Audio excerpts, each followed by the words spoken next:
Hello students, welcome back to Chandar's tutorial. ఈరోజు మనం senior inter pass mark guarantee అనే concept మీద 2 marks, 4 marks and 8 marks questions గురించి పూర్తిగా డిస్కస్ చేద్దాం. First one 2 marks questions. Ray optics topic నుంచి first question. A small angled prism of 4 degrees deviates a ray through 2.48 degrees. Find the refractive index of the mirror. మనకి ఇక్కడ dm equal to a into mu minus 1 అనే formula ఉంది. దాంట్లో a equal to 4 degrees and dm equals to 2.48 degrees. ఈ formula నుంచి mu value మనం కనుక్కోవాలి. Mu equal to 1 plus dm by a అనే ఫార్ములా మనకు వస్తుంది. సో dm అంటే 2.48 బై a అంటే 4. దట్ ఈక్వల్స్ టు 0.62 ప్లస్ 1.62గా మనకి ఆన్సర్ వస్తుంది. Next question, what is myopia? How can it be corrected? So myopia అంటే నియర్ సైటెడ్నెస్ని కూడా మయోపియా అంటారు. The defect of eye lens to form the image in front of the retina. So retina ముందు form చేసేటువంటి eye లెన్స్కి ఉన్నటువంటి డిఫెక్ట్ని మనం మయోపియా అంటాం. It is corrected by using concave lens. Concave లెన్స్ని వాడి దీన్ని కరెక్ట్ చేస్తాం. Third question, what is hypermetropia? How can it be corrected? Hypermetropia అన్న ఫార్ సైటెడ్నెస్ అన్న the defect of the eye lens to form the image behind the retina. ఇది కూడా eye lens యొక్క డిఫెక్టే, ఇమేజ్ని రెటీనా వెనక వైపుగా ఫామ్ చేసే డిఫెక్ట్ అన్నమాట. It is corrected by using convex lens. Next question, what is dispersion? Which colour gets relatively more dispersion? Dispersion అంటే splitting of white light into its 7 colours is called dispersion. అలాగే violet colour is more dispersed. Next question, define power of a convex lens. What is its units? The reciprocal of focal length is called power of lens. దీని units వచ్చేప్పటికి dioptre. Next question, a concave mirror produces an image of a long vertical pin placed 40 centimeters from the mirror at the position of the object. Find the focal length of the mirror. ఇక్కడ concave mirror ని తీసుకున్నాడు. Image అనేది long vertical pin కి సంబంధించి అది object దగ్గర form చేసింది. కాబట్టి u value -40a, v value కూడా -40a. సో మనకు ఉన్నటువంటి formula 1/f equal to 1/u plus 1/v. దీనిలో ఆ వాల్యూస్ని సబ్స్టిట్యూట్ చేయగా 1/f ఈక్వల్ టు -2/40 అనేది వస్తుంది. దాని నుంచి f ఈక్వల్ టు -20 సెంటీమీటర్స్ అవుతుంది. Next question, what are the laws of reflection through curved mirrors? Curved mirrors అన్నా ప్లేన్ మిర్రర్స్ అన్నా ఎక్కడ ఉన్న లాస్ ఆఫ్ రిఫ్లెక్షన్ ఒకటే. First one, angle I equals to angle R and incident ray, reflected ray and normal lie in the same plane. Next topic, moving charges and magnetism. What is the importance of Oersted experiment? Every current carrying conductor produces a magnetic field around it and which is perpendicular to current carrying conductor. ప్రతి current carrying conductor magnetic ఫీల్డ్ని దాని చుట్టూరా ఏర్పరుస్తుంది. అది పర్పెండిక్యులర్గా ఉంటుంది. Next question, what is the smallest value of current that can be measured with a moving coil galvanometer? Moving coil గ్యాలనోమీటర్తో మనం కొలవదగినటువంటి స్మాల్ కరెంట్ వాల్యూ ఎంత? అది 10⁻⁹ amperes. Next question, how do you convert a moving coil galvanometer into an ammeter? Moving coil గ్యాలనోమీటర్ని అమ్మీటర్గా మార్చాలి అంటే low resistance is connected in parallel to it. So ఏదైతే మూవింగ్ కాయిల్ గ్యాలనోమీటర్ ఉందో దానికి ప్యారలల్గా లో రెసిస్టెన్స్ని కనెక్ట్ చేస్తే అది అమ్మీటర్ లాగా పనిచేస్తుంది. Next question, how do you convert a moving coil galvanometer into A voltmeter? So ఇందాక అమ్మీటర్ అనేది మనం చూసాం, అలాగే వోల్ట్మీటర్గా కూడా మూవింగ్ కాయిల్ గ్యాలనోమీటర్ని కన్వర్ట్ చేయొచ్చు. A high resistance is connected in series to it. So ఏదైతే లో రెసిస్టెన్స్ని ప్యారలల్గా కనెక్ట్ చేస్తే అమ్మీటర్ తయారైందో, అలాగే హై రెసిస్టెన్స్ని సిరీస్లో కనెక్ట్ చేస్తే వోల్ట్మీటర్ తయారవుతుంది. Next question, distinguish between ammeter and voltmeter. Ammeter, it is used to measure current. Voltmeter వచ్చేవాడికి it is used to measure potential difference between 2 points. అలాగే second point వచ్చేవాడికి resistance of an ideal ammeter is 0. అలాగే resistance of an ideal voltmeter is infinity. అలాగే it is connected in series in the circuits. It is connected in parallel in circuit. యామీటర్ని కరెంట్ని measure చేయడానికి వాడతాం, వోల్టీమీటర్ని potential difference calculate చేయడానికి వాడతాం. అలాగే ideal యామీటర్కి సంబంధించి internal resistance వచ్చేవాడికి 0 ఉంటుంది, వోల్టీమీటర్కి అది ఇన్ఫినిటీ ఉంటుంది. అలాగే ఈ కరెంట్ని మనం సర్క్యూట్లో కలవాలి అంటే యామీటర్ని సిరీస్లో కనెక్ట్ చేయాల్సి ఉంటుంది, అదే వోల్టీమీటర్ని వచ్చేవాడికి ప్యారలల్గా కనెక్ట్ చేయాల్సి ఉంటుంది. Next question. A circular coil of radius r having n turns carries a current I. What is its magnetic moment? Magnetic moment M equals to NIA. That implies M equals to NI into pi r square. ఇక్కడ circular coil అన్నాడు కాబట్టి pi r square is the area అవుతుంది. Next, what is the principle of moving coil galvanometer? Moving coil galvanometer యొక్క principle ఏంటి? Deflection produced in current carrying coil placed in uniform magnetic field is directly proportional to current. అంటే deflection angle is directly proportional to current in the coil అనమాట. Next question, what happens to compass needles at the earth's pole? Earth's pole దగ్గర compass needle కనుక పెడితే ఎలా ఉంటుంది? North pole కానీ south pole కానీ ఏదో ఒక పోల్ అక్కడ ఉంటుంది కాబట్టి ఎర్త్స్ పోల్ దగ్గర థీటా ఈక్వల్స్ టు 90 degrees అనేది అక్కడ ఉంటుంది కాబట్టి BH equals to B cos theta కాబట్టి B cos 90 అండ్ వాల్యూ 0 ఉంటుంది. It may point out any direction are dip needle. So అక్కడ కంపాస్ అనేది ఏదో ఒక రీడింగ్ని అక్కడ చూపిస్తూ ఉంటుంది, పర్టికులర్గా నార్త్ సౌత్ అనేది చూపించదు. Next, magnetisation and matter. What are the units of magnetic moment, magnetic induction and magnetic field? So మూడిటికి యూనిట్స్ అనేవి అడగడం జరిగింది. సో మ్యాగ్నెటిక్ మూమెంట్ యూనిట్స్ వచ్చేప్పటికి యాంపియర్ మీటర్ స్క్వేర్. అలాగే మ్యాగ్నెటిక్ ఇండక్షన్కి tesla or weber per metre square. Third one magnetic ఫీల్డ్కి tesla. Define magnetic inclination or angle of dip. Angle between the direction of earth magnetic field and direction of horizontal magnetic field is called magnetic inclination or angle of dip. మనకి BEకి BHకి మధ్య ఉన్నటువంటి యాంగిల్ని magnetic inclination or angle of dip అని చెప్పవచ్చు. Next question, classify the following materials with regard to magnetism. Manganese, cobalt, nickel, bismuth, oxygen and copper. So మనకి ఇక్కడ సమ్ మెటీరియల్స్ అనేవి ఇవ్వడం జరిగింది.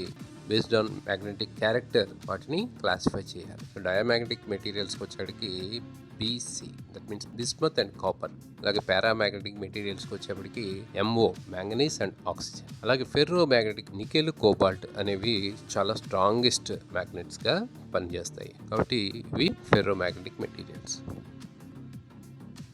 Next question, magnetic lines form continuous closed loops. Why?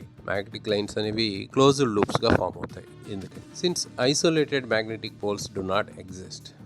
Isolated poles అనేవి, that means single poles అనేవి existence అనేది ఉండదు. ఎప్పుడైనా కూడా మనం చూసుకుంటే ఏ మ్యాగ్నెట్ని పీసెస్గా చేసినా వాటిలో ఆటోమేటిక్గా నార్త్ అండ్ సౌత్ రెండు కూడా ఎగ్జిస్ట్ అవుతాయి. కాబట్టి ఐసోలేటెడ్ మ్యాగ్నెటిక్ పోల్స్ ఎగ్జిస్ట్ కావు కాబట్టి క్లోజ్డ్ లూప్స్ కాకుండా అవకాశం లేదు. Define magnetic declination. The angle between magnetic meridian and geographical meridian is called angle of declination. Magnetic meridian కి geographical meridian కి మధ్య ఉన్నటువంటి యాంగిల్ ని angle of declination అని చెప్పంటాం. Next question, what is the magnetic moment associated with a solenoid? M equal to NIA. ఇక్కడ M equals to total number of turns, I current and A means area. Next question, what do you understand by the magnetisation of a sample? మనకి magnetisation అంటే ఏంటి definition చూస్తే, magnetisation is the magnetic moment per unit volume. Magnetic moment by వాల్యూమ్ని మనం magnetisation అంటాం.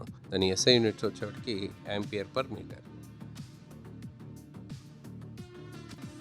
Next topic, electromagnetic waves. If the wavelength of electromagnetic radiation is doubled, what happens to the energy of photon? Electromagnetic radiation యొక్క wave లెంగ్త్ని double చేశారంట. అయితే energy of photon value ఎంత ఉంటుంది? మనకి E is directly proportional to 1/λ or E is inversely proportional to λ. Therefore, E2/E1 equals to λ1/λ2 అవుతుంది. దీని నుంచి E2 equals to E/2 అనేది మనకు ఆన్సర్గా వస్తుంది. అంటే ఎనర్జీ ఆఫ్ ఫోటాన్ హాఫ్ అవుతుంది అనమాట. Next question, give any 2 uses of infrared rays. ఫస్ట్ది solar water heaters. Solar water హీటర్స్లో ఇన్ఫ్రారెడ్ రేడియేషన్ని వాడుతున్నారు. అలాగే to take photo in fog conditions, మంచు ఉన్నటువంటి కండిషన్స్లో ఫొటోస్ని తీసుకోవడానికి ఇన్ఫ్రారెడ్ రేస్ వాడతారు. Next question, what are the applications of microwaves? Microwaves యొక్క అప్లికేషన్స్ ఏంటి? మైక్రోవేవ్ ఓవెన్స్, మనకి వంటకి వాడుకునేటువంటి మైక్రోవేవ్ ఓవెన్స్ అనేవి ఈ మైక్రోవేవ్స్ మీదే పనిచేస్తాయి. అలాగే ఎయిర్ క్రాఫ్ట్ నావిగేషన్, ఎయిర్ క్రాఫ్ట్స్ని ఫైండ్ అవుట్ చేయడానికి, వాటి నుంచి కమ్యూనికేషన్ తీసుకోవడానికి మనకి మైక్రోవేవ్స్ వాడతాం.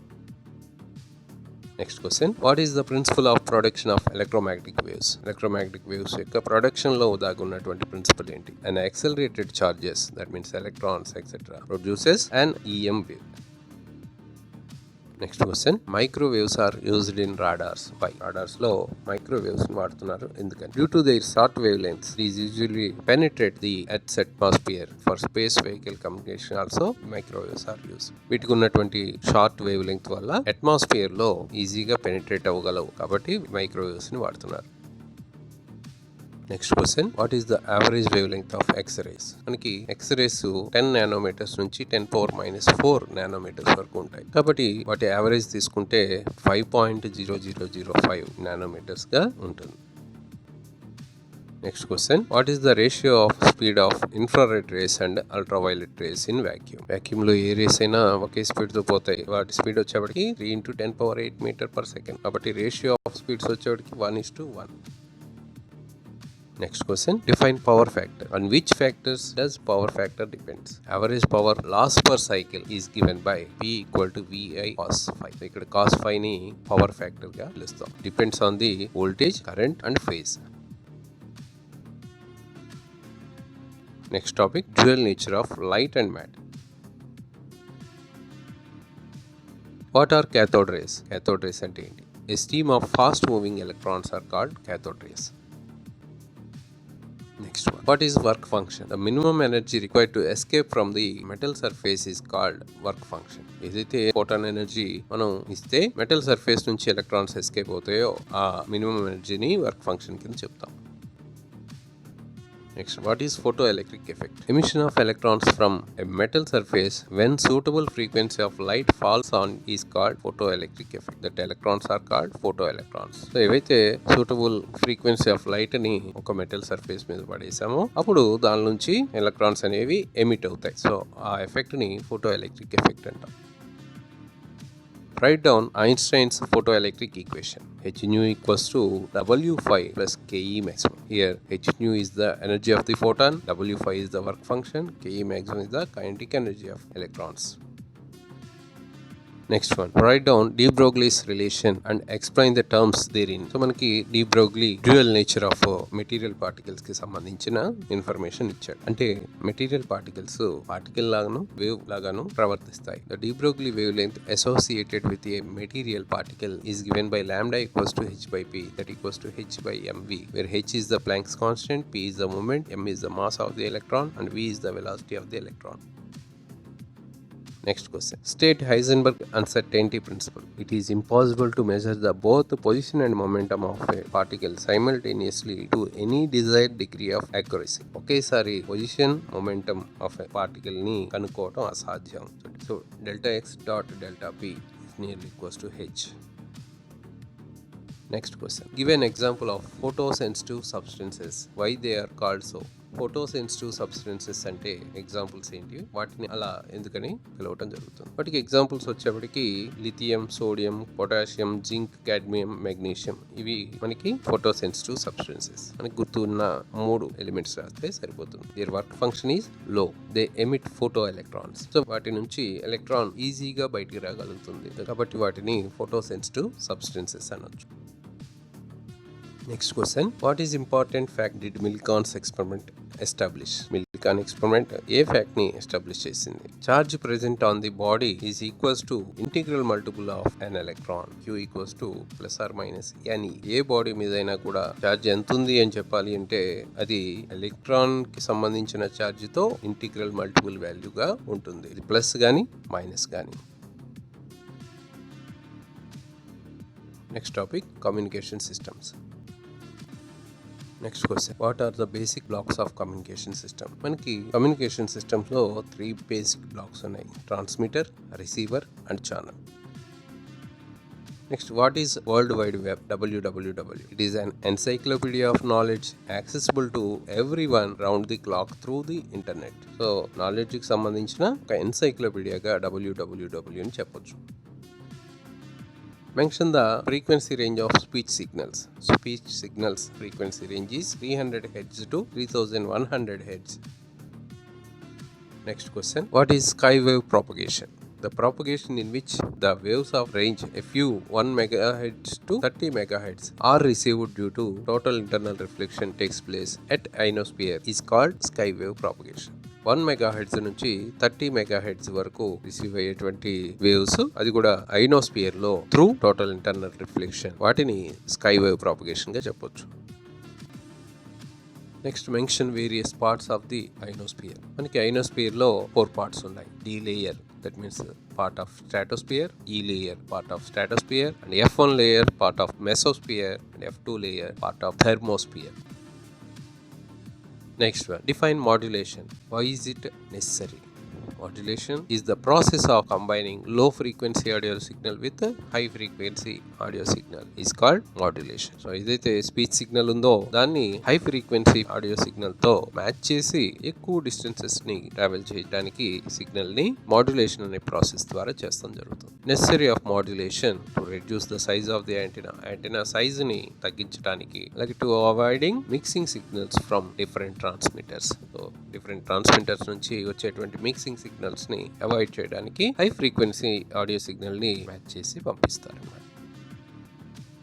Mention basic methods of modulation. మనకి బేసిక్ మెథడ్స్ ఆఫ్ మాడ్యులేషన్ వచ్చేటికి 3 బేసిక్ మెథడ్స్ ఉన్నాయి: amplitude modulation, frequency modulation and phase modulation. Next one, which type of communication is employed in mobile phones? Mobile phones లో ఏ రకమైనటువంటి communication అనేది జరుగుతుంది? Wireless communication, that means with space waves. Next question, what is meant by what else component of current? Component of current which does not useful work in an AC circuit is called what else current. Next topic, alternating current. Next question, a transformer converts 200 volts AC to 2000 volts AC. Calculate the number of turns in the secondary if the primary has 10 turns. Transformer లో 200 volts నుంచి 2000 volts కి convert అయింది. అయితే primary coil లో 10 turns ఉన్నాయంట, secondary coil లో ఎన్ని turns ఉంటాయి అనేది అడుగుతున్నాడు. మనకి NS by NP equals to VS by VP అనే ఫార్ములా ఉంది. దాని నుంచి NS ఈక్వల్స్ టు మనకి 2000 by 200 ఇంటూ 10 వేస్తే మనకి 100 టర్న్స్ అనేవి వస్తుంది answer. Next question, what type of transformer is used in a 6 volts bed lamp? 6 volts bed lamp అంటే మనం ఇంట్లో వాడేటువంటి బెడ్ ల్యాంప్. సో దాంట్లో మనం వాడేది స్టెప్ డౌన్ ట్రాన్స్ఫార్మర్, అంటే 240 volts నుంచి 6 volts కి కన్వర్ట్ అవ్వాలి కాబట్టి స్టెప్ డౌన్ ట్రాన్స్ఫార్మర్ అనేది ఇక్కడ వాడడం జరుగుతుంది. Next question, what is the phenomenon involved in the working of transformer? Transformer working లో ఉండేటువంటి ఫినామినన్ ఏంటి? Principle of mutual induction. Next question, write the expression for the reactance of an inductor and capacitor. Reactance కి formulas XL equals to ωL for inductor and XC equals to 1/ωc for capacitor. Next question, what does a LCR series circuit have minimum impedance? LCR series circuit అనేది minimum impedance అనేది ఉంటుంది ఎప్పుడు? Z will be minimum if XL equals to XC. అంటే reactance values ఎప్పుడైతే equal అయినాయో impedance కూడా minimum అవుతుంది. So అప్పుడు ఆ కండిషన్ ని రెజొనెన్స్ కండిషన్ అంటాం. Next topic, semiconductor electronics. What is a p-type semiconductor? What is the majority and minority charge carriers in it? If a trivalent impurity is added to tetravalent semiconductor is called p-type semiconductor. Silicon, germanium ఇవి tetravalent semiconductors అంటారు. వాటికి trivalent impurity ని కలిపితే p-type అంటే holes positive charge ని excess గా తీసుకుంటూ p-type semiconductor form అవుతుంది. సో దీనిలో మెజారిటీ చార్జ్ క్యారియర్స్ వచ్చేవాడికి హోల్స్, అలాగే మైనారిటీ చార్జ్ క్యారియర్స్ వచ్చేవాడికి ఎలక్ట్రాన్స్ అవుతాయి. Next question. What is an n-type semiconductor? What is the majority and minority charge carriers in it? If pentavalent impurity is added to tetravalent semiconductor is called n-type semiconductor. మనకి tetravalent compounds అయినటువంటి silicon germanium కి pentavalent అంటే 5 valency electrons ఉన్నటువంటి ఇంప్యూరిటీని కలిపితే మనకి electron excess గా n-type semiconductor form అవుతుంది. ఇక్కడ మెజారిటీ ఛార్జ్ క్యారియర్స్ ఎలక్ట్రాన్స్ అవుతాయి, అలాగే మైనారిటీ ఛార్జ్ క్యారియర్స్ హోల్స్ అవుతాయి. Next question. What are intrinsic and extrinsic semiconductors? Pure form of semiconductors is called intrinsic semiconductors. When impure atoms are added to increase their conductivity, they are called extrinsic semiconductors. మనకి pure form లో ఉండేటువంటి silicon germanium ని మనం intrinsic semiconductors అంటాం. వాటికి trivalent pentavalent అనే ఇంప్యూరిటీని కలపగా వాటి కండక్టివిటీ మారుతుంది కాబట్టి వాటిని ఎక్స్ట్రిన్సిక్ సెమీకండక్టర్ అంటాం. Next question. What is a p-n junction diode? Define depletion layer. The junction formed with 2 electrodes when p-type and n-type semiconductors are joined is called p-n junction diode. So 2 electrodes అయినటువంటి p-type n-type semiconductors ని కలిపితే వచ్చేటువంటి diode ని p-n junction diode అంటాం. ఈ p-n లు కలిసినప్పుడు ఒక నారో రీజియన్ అనేది ఫామ్ అవుతుంది రెండింటి మధ్యలో. So the narrow region on either side of the junction due to immobile charge carriers is called depletion layer. Next question. Which gates are called universal gates?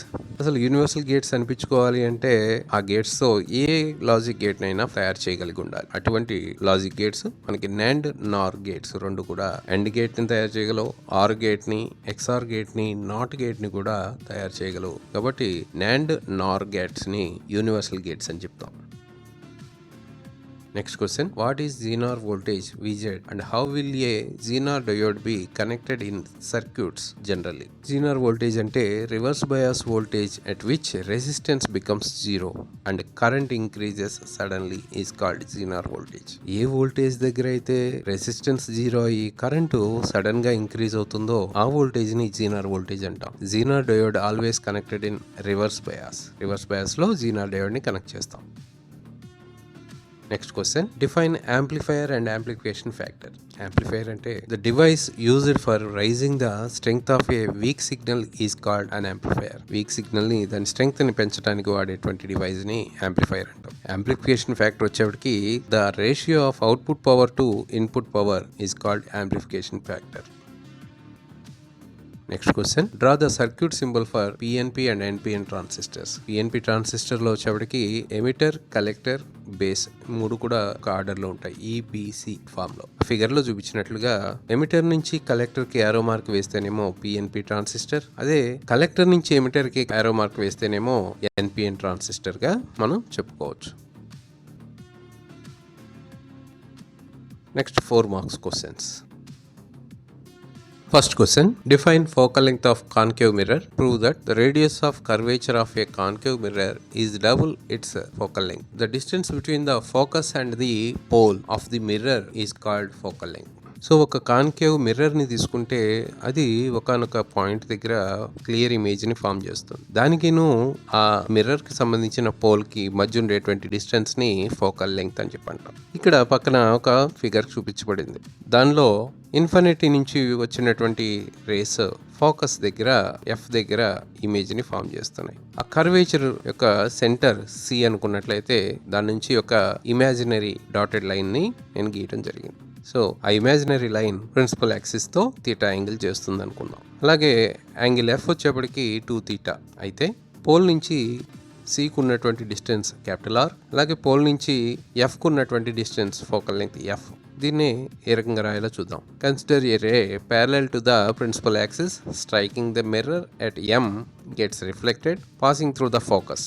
So parallel ray అనేది principal యాక్సిస్కి ప్యారలల్గా వస్తూ అది ఎం దగ్గర strike అయ్యి F దగ్గర focus అయింది. The line CM is perpendicular to the mirror. మిర్రర్కి perpendicular line వచ్చేటికి CM. Let theta be the angle of incidence. Theta అనేది యాంగిల్ ఆఫ్ ఇన్సిడెన్స్ అనుకున్నట్లయితే యాంగిల్ సి కూడా తీటా అవుతుంది. Angle AMC equals to angle MCP. అలాగే draw MD perpendicular to CP. సిపికి perpendicular line MD అనే దాన్ని draw చేయమంటున్నాడు. ద రైట్ యాంగిల్ ట్రయాంగిల్ ఎంసిడి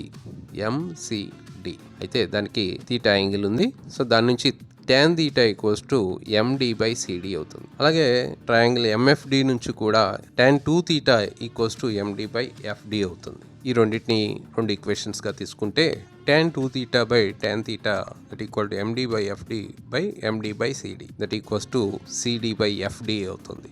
కింద ఉన్నటువంటి ఫ్రాక్షన్ తిరగబడుతుంది కాబట్టి CD by FD అవుతుంది. తీటా కనుక చిన్నది అయితే, చాలా చిన్నది అయితే tan theta వాల్యూ తీటాకి ఈక్వల్ అయిపోతుంది. అలాగే tan 2 theta వాల్యూ కూడా 2 తీటాకి ఈక్వల్ అయిపోతుంది. M lies very close to P, then CD equals to CP and FD equals to FP. So therefore CD value CP అవుతుందన్నాం, అలాగే FD వాల్యూ FP అవుతుందన్నాం. tan 2 theta value 2 theta, అలాగే tan theta value theta.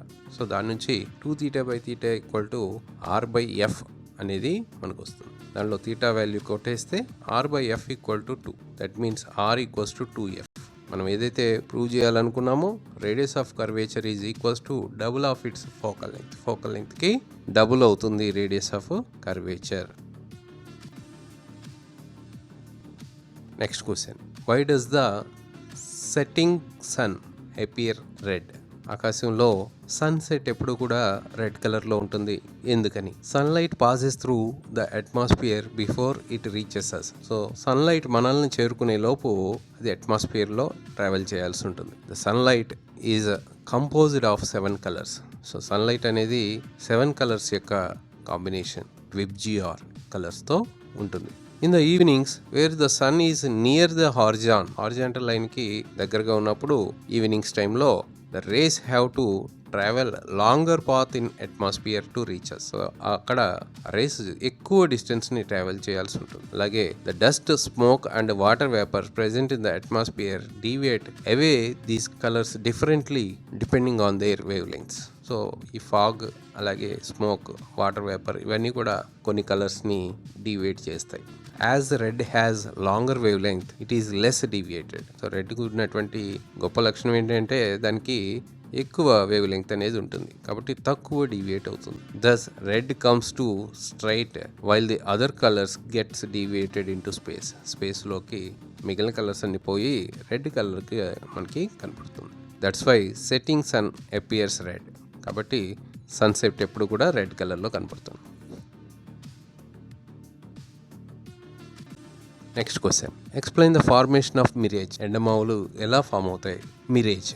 Mirage is an optical phenomenon in which light rays are bent to produce a displaced image of a distinct object is called mirage. Mirage అనేది ఒక optical phenomenon. దానిలో distinct object నుంచి వచ్చినటువంటి light rays ఒక displaced image ని form చేస్తాయి. అలా form చేయటాన్నే ఎండమావి మిరేజ్ అంటాం. Mirage are form due to total internal reflection of light. Mirages total internal reflection వల్ల ఫామ్ అవుతాయి. On hot summer days, the density of air is less near the ground due to heat. Summer డేస్లో చూస్తే గ్రౌండ్కి touch అయినటువంటి air యొక్క density లెస్గా ఉంటుంది. Hotter air is less dense and smaller refractive index than cooler air. Hotter ఎయిర్కి సంబంధించిన refractive index అనేది చిన్నగా ఉంటుంది కూల్ ఎయిర్ కంటే కూడా. In the air is still the optical density at different layers of air increases with height. గాల్లో optical density values different layers గా increase అవుతూ పోతూ ఉంటాయి హైట్ ని బట్టి. Hence the light rays coming from tall body such as tree bends away from normal and undergoes total internal reflection. పొడవాటి object నుంచి వచ్చినటువంటి light rays total internal reflection ద్వారా బెండ్ అయ్యి మనకి మిరేజ్ ని ఫామ్ చేస్తాయి. Next question, with a neat label diagram explain the formation of image in a simple microscope. Simple మైక్రోస్కోప్లో image ఎలా ఫామ్ అవుతుంది అనేది నీట్ లేబుల్డ్ డయాగ్రామ్తో ఎక్స్ప్లెయిన్ చేయమన్నాడు. A simple microscope consists of only one convex lens of small focal length. So, simple microscope అంటే small focal length ఉన్నటువంటి convex lens ని simple microscope అంటాం. ఇక్కడ ఫిగర్ లో కాన్వెక్స్ లెన్స్ కనపడుతుంది. ఎఫ్ కి తర్వాత ఆబ్జెక్ట్ ని ప్లేస్ చేయడం జరిగింది. దాని యొక్క ఇమేజ్ వెనక సైడ్ గా క్యాపిటల్ డి డిస్టెన్స్ లో ఫామ్ అయింది. It is also called as magnifying glass. So convex lens ని మ్యాగ్నిఫైయింగ్ గ్లాస్ అని కూడా అంటాం. In this object is placed between the principal focus and optic centre. Optic centre కి principal focus కి centre లో object ని పెట్టడం జరిగింది. The light ray coming from the object parallel to principal axis refracts at lens and passes through second principal focus f dash. Another light ray is coming from the object pass through optic center which is undeviated. So మనకి ఇక్కడ deviate అయినటువంటి రే అలాగే deviate అవ్వనటువంటి రే రెండు కూడా planes గా కనపడుతున్నాయి. These two rays meet on the back side of the object to form the image. So ఈ రెండు కూడా ఆబ్జెక్ట్ కి బ్యాక్ సైడ్ నా ఇమేజ్ ని ఫామ్ చేస్తాయి. Hence the image formed is visual, erect and magnified. ఇలా ఫామ్ అయినటువంటి image visual అలాగే ఎరెక్ట్ అలాగే magnified. Next, define critical angle. Explain total internal reflection using a neat diagram. Critical angle అంటే ఏంటి? Total internal reflection ని neat diagram తో explain చేయమన్నాడు. First critical angle కనుక చూసినట్లయితే when light ray travels from denser medium to rarer medium, the angle of incidence for which angle of refraction is 90 degrees is called critical angle. A angle of incidence కి angle of refraction 90 degrees అవుతుందో ఆ angle ని critical angle అంటాం. Next, total internal reflection. When a light ray travels from denser to rarer medium, the angle of incidence is greater than the critical angle. Then it reflects into same medium is called total internal reflection. A angle of incidence అయితే critical angle అన్నామో దానికంటే ఎక్కువ angle తో మనం light ray ని వేరొక medium మీద పడేట్టుగా చేస్తే అదే మీడియం లోకి తిరిగి రిఫ్లెక్ట్ అవ్వడాన్ని టోటల్ ఇంటర్నల్ రిఫ్లెక్షన్ అంటాం. చూడండి ఇక్కడ ఓ నుంచి రేస్ పైకి అంటే అదర్ మీడియం కి దట్ మీన్స్ పైన ఉన్నటువంటి రేరర్ మీడియం కి వెళ్ళటం జరుగుతుంది. సో ఇక్కడ ఎగ్జాంపుల్ గా మనం డెన్సర్ మీడియం ని వాటర్ మీడియం గాను రేరర్ మీడియం ని ఎయిర్ మీడియం గాను తీసుకున్నట్లయితే ఓ నుంచి రే first section low angle I కి యాంగిలార్ రిఫ్రాక్షన్ తో అవే ఫ్రమ్ ద నార్మల్ బెండ్ అవుతుంది. అలా బెండ్ అయ్యి మధ్యలో సిచ్యువేషన్ చూసినట్లయితే ఒక క్రిటికల్ యాంగిల్ దగ్గర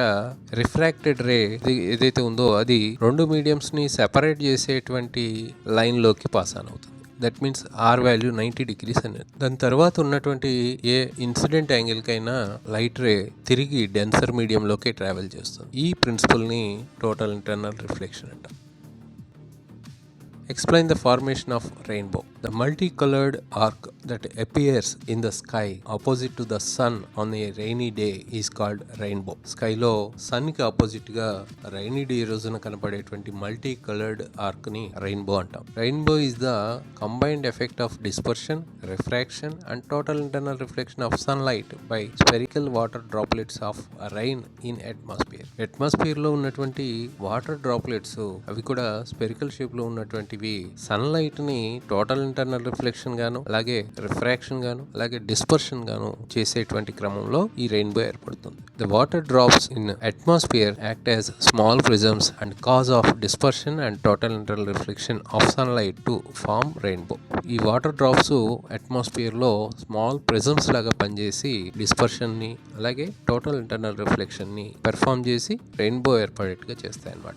The primary rainbow is a 3-step process. Primary rainbow అనేది 3 steps తో జరుగుతుంది. Sunlight is first refracted as it enters a raindrop which causes different colors. Sunlight అనేది రెయిన్ డ్రాప్ లోకి వెళ్ళంగానే రిఫ్రాక్ట్ అవుతుంది. అది డిఫరెంట్ కలర్స్ ని ఫార్మ్ చేస్తుంది. These refracted rays strike the inner surface of the drop and gets internally reflected. ఈ spherical drops లో refracted light internal గా రిఫ్లెక్ట్ అవుతూ ఉంటుంది. These internally reflected rays again gets refracted at the opposite surface and come out. ఇలా internal గా reflect అయినటువంటి rays తిరిగి opposite surfaces నుంచి బయటకు వస్తాయి. As red is less deviated it comes straight to observer and appears at top. Red కి less deviation ఉండటం వల్ల అది టాప్ లో ఉంటుంది. As violet is more deviated it comes from lower level drops and appears at bottom. Violet colour చివరి colour గా ఉంటుంది. The secondary rainbow is also form due to double internal reflection of sunlight in the rain drops. Secondary rainbow కూడా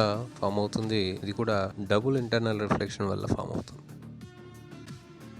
Next question. Explain Doppler effect in light. Distinguish between redshift and blue shift. Doppler effect in light. The change in apparent frequency of light due to relative motion between source of light and observer. మనకి sound లో ఎలా అయితే Doppler effect ఉందో ఇదే రకంగా ఇక్కడ కూడా Doppler effect ఉంది లైట్ కి.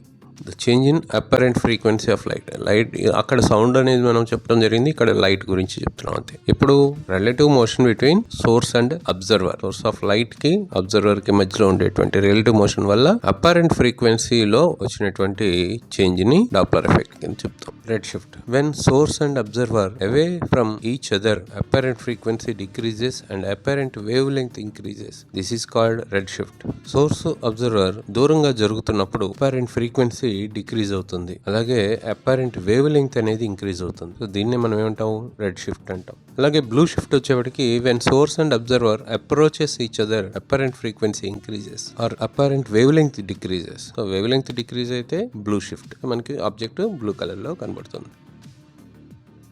Next question. What do you determine the resolving power of your eye? Resolving power of eye. The power of instrument to produce separate images of two objects lying closer to each other is called resolving power. రెండు close గా ఉన్నటువంటి objects నుంచి separate images ని form చేయగలిగేటువంటి instrument యొక్క power ని resolving power కింద చెప్తాం. Let us take a pattern of black strips of equal width separated by white strips of increasing width from the left to right on the wall at a height of I. So మనకి I height లో ఒక pattern ని తీసుకోవడం జరిగింది. అవి black strips equal with తో separate చేయబడి ఉన్నాయి. అటువంటివి లెఫ్ట్ నుంచి రైట్ కి వైట్ స్ట్రిప్స్ ఇంక్రీజ్ అయ్యేట్లుగా మనం అతికించడం జరిగింది. By moving away or closer to the wall find the position where we can just see some two black strips as separate strips with one eye. ఒక కంటితో మనం వాళ్ళకి ముందు నుంచుని ముందుకి వెనక్కి జరుగుతున్నప్పుడు రెండు బ్లాక్ స్ట్రిప్స్ సెపరేట్ అయ్యేటువంటి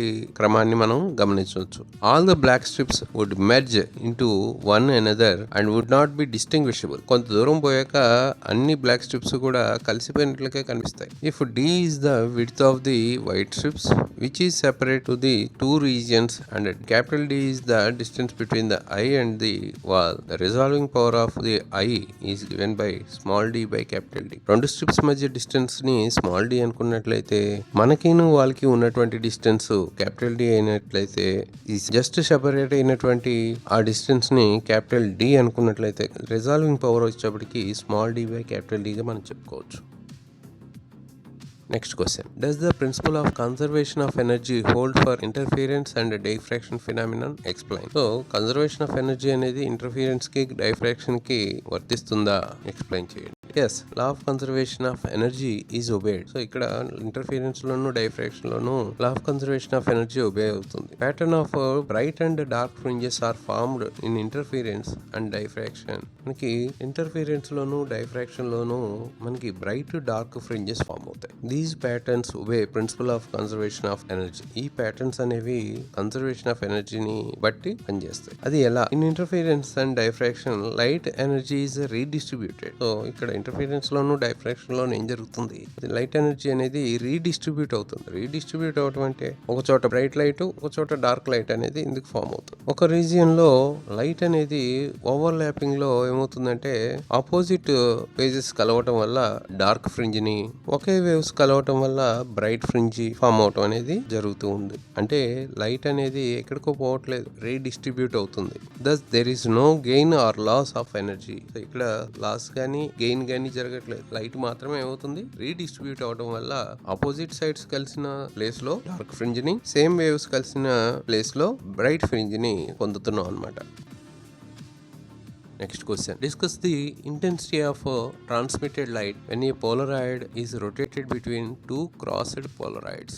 So, two crossed Polaroids మధ్యలో ఒక Polaroid షీట్ ని రొటేట్ చేస్తే ఏం జరుగుతుంది అనేది డిస్కస్ చేయమన్నాడు. Let I not be the intensity of polarized light after passing through the first polarized P1. So, I not అనేది P1 ద్వారా బయటకు వచ్చినప్పుడు ఉండేటువంటి ఇంటెన్సిటీ అనుకుందాం. Then the intensity of light after passing through second polarizer P2 will be I equal to I naught into cos square theta, where theta is the angle between passing axis P1 and P2. Since P1 and P2 are offset, the angle between the pass axis of P2 and P3 will be 90 minus theta.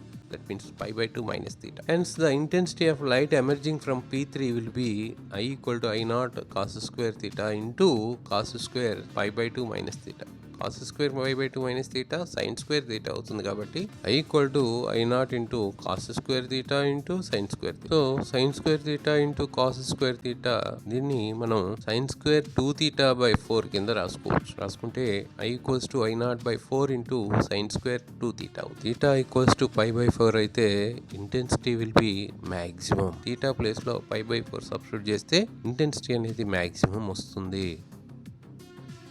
Next question. What is impact parameter and angle of scattering? How are they related to each other? Impact parameter ante the perpendicular distance of the initial velocity of alpha particle from the center of the nucleus is called impact parameter.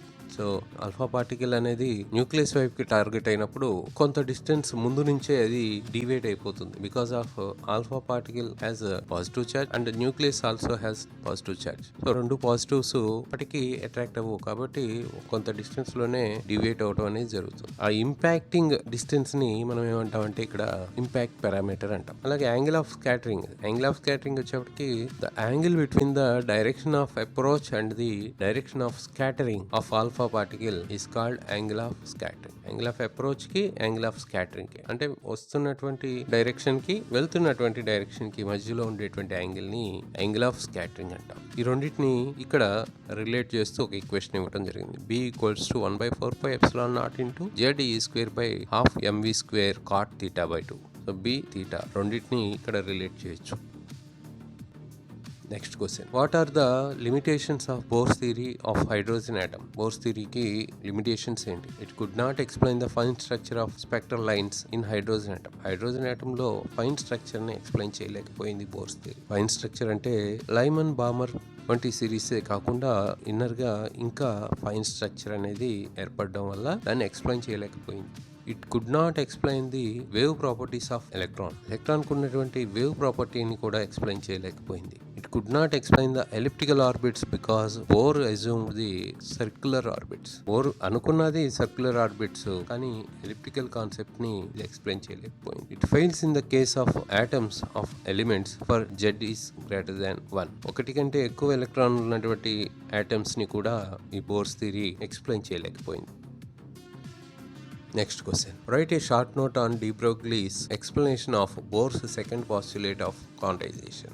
Bore second postulate of quantization కి సంబంధించి de Broglie కొంత explanation అనేది ఇవ్వడం జరిగింది. ముందుగా bore ఏం propose చేశాడో second postulate గా చూస్తే, Bohr proposed his second postulate as the angular momentum of electron in a stationary orbit is quantized. Bohr propose చేసినటువంటి సెకండ్ పాస్టులేట్ లో angular momentum of electron MVR అనేది క్వాంటైజ్ అయింది అని చెప్పి బోర్ ప్రపోజ్ చేశాడు. Quantized means అది number of pieces గా ఉంది, n into h/2π కి ఈక్వల్ అవుతుంది అని చెప్పి బోర్ ప్రపోజ్ చేశాడు. De Broglie argued that the electron in the stationary orbit acts like a particle wave. As a result it forms stationary waves in the orbit. So de Broglie argue చేస్తూ electron అనేది stationary orbit లో ఉన్నప్పుడు అది particle wave లాగా act చేస్తుంది, అది ఒక stationary wave ని ఫార్మ్ చేస్తుంది ఆర్బిట్ లో అని చెప్పి డి బ్రోగ్లీ ఎక్స్ప్లెయిన్ చేశాడు. The distance travelled by the particle wave along circumference should be equals to integral multiples of wavelength to form stationary waves. ఏదైతే డిస్టెన్స్ ట్రావెల్ అయిందో particle wave circumference చుట్టూరా, అది integral multiple of wavelength కి equal గా ఉంటుంది. అంటే circumference 2πr అనుకుంటే అది n ఇంటూ లాంబ్డాకి ఈక్వల్ అవుతుంది. ఇక్కడ n అనేది ఇంటిగ్రల్ మల్టిపుల్ అయితే అది 1, 2, 3 వాల్యూస్ తో ఉంటుంది. Applying de Broglie's hypothesis we have lambda equals to h/p that equals to h/vn equals to n lambda. So n lambda equals to n into h/mvn అయితే n lambda equals to 2πrn కాబట్టి 2πrn equals to n into h/mvn. దాన్ని base చేసుకుంటే ఈ equation లో mvn ని 2π place లోను MVN place లో 2π ని substitute చేస్తే MVRN ఈక్వల్స్ టు NH/2π. ఇది సేమ్ బోర్ పాస్టులేట్ కి ఈక్వల్ అవుతుంది. అంటే సర్కంఫరెన్స్ 2πr వాల్యూ మనకి ఇంటిగ్రల్ మల్టిపుల్ ఆఫ్ లాంబ్డా కి ఈక్వల్ అవుతుంది అన్నట్టుగా ఎక్స్ప్లెనేషన్ వచ్చింది.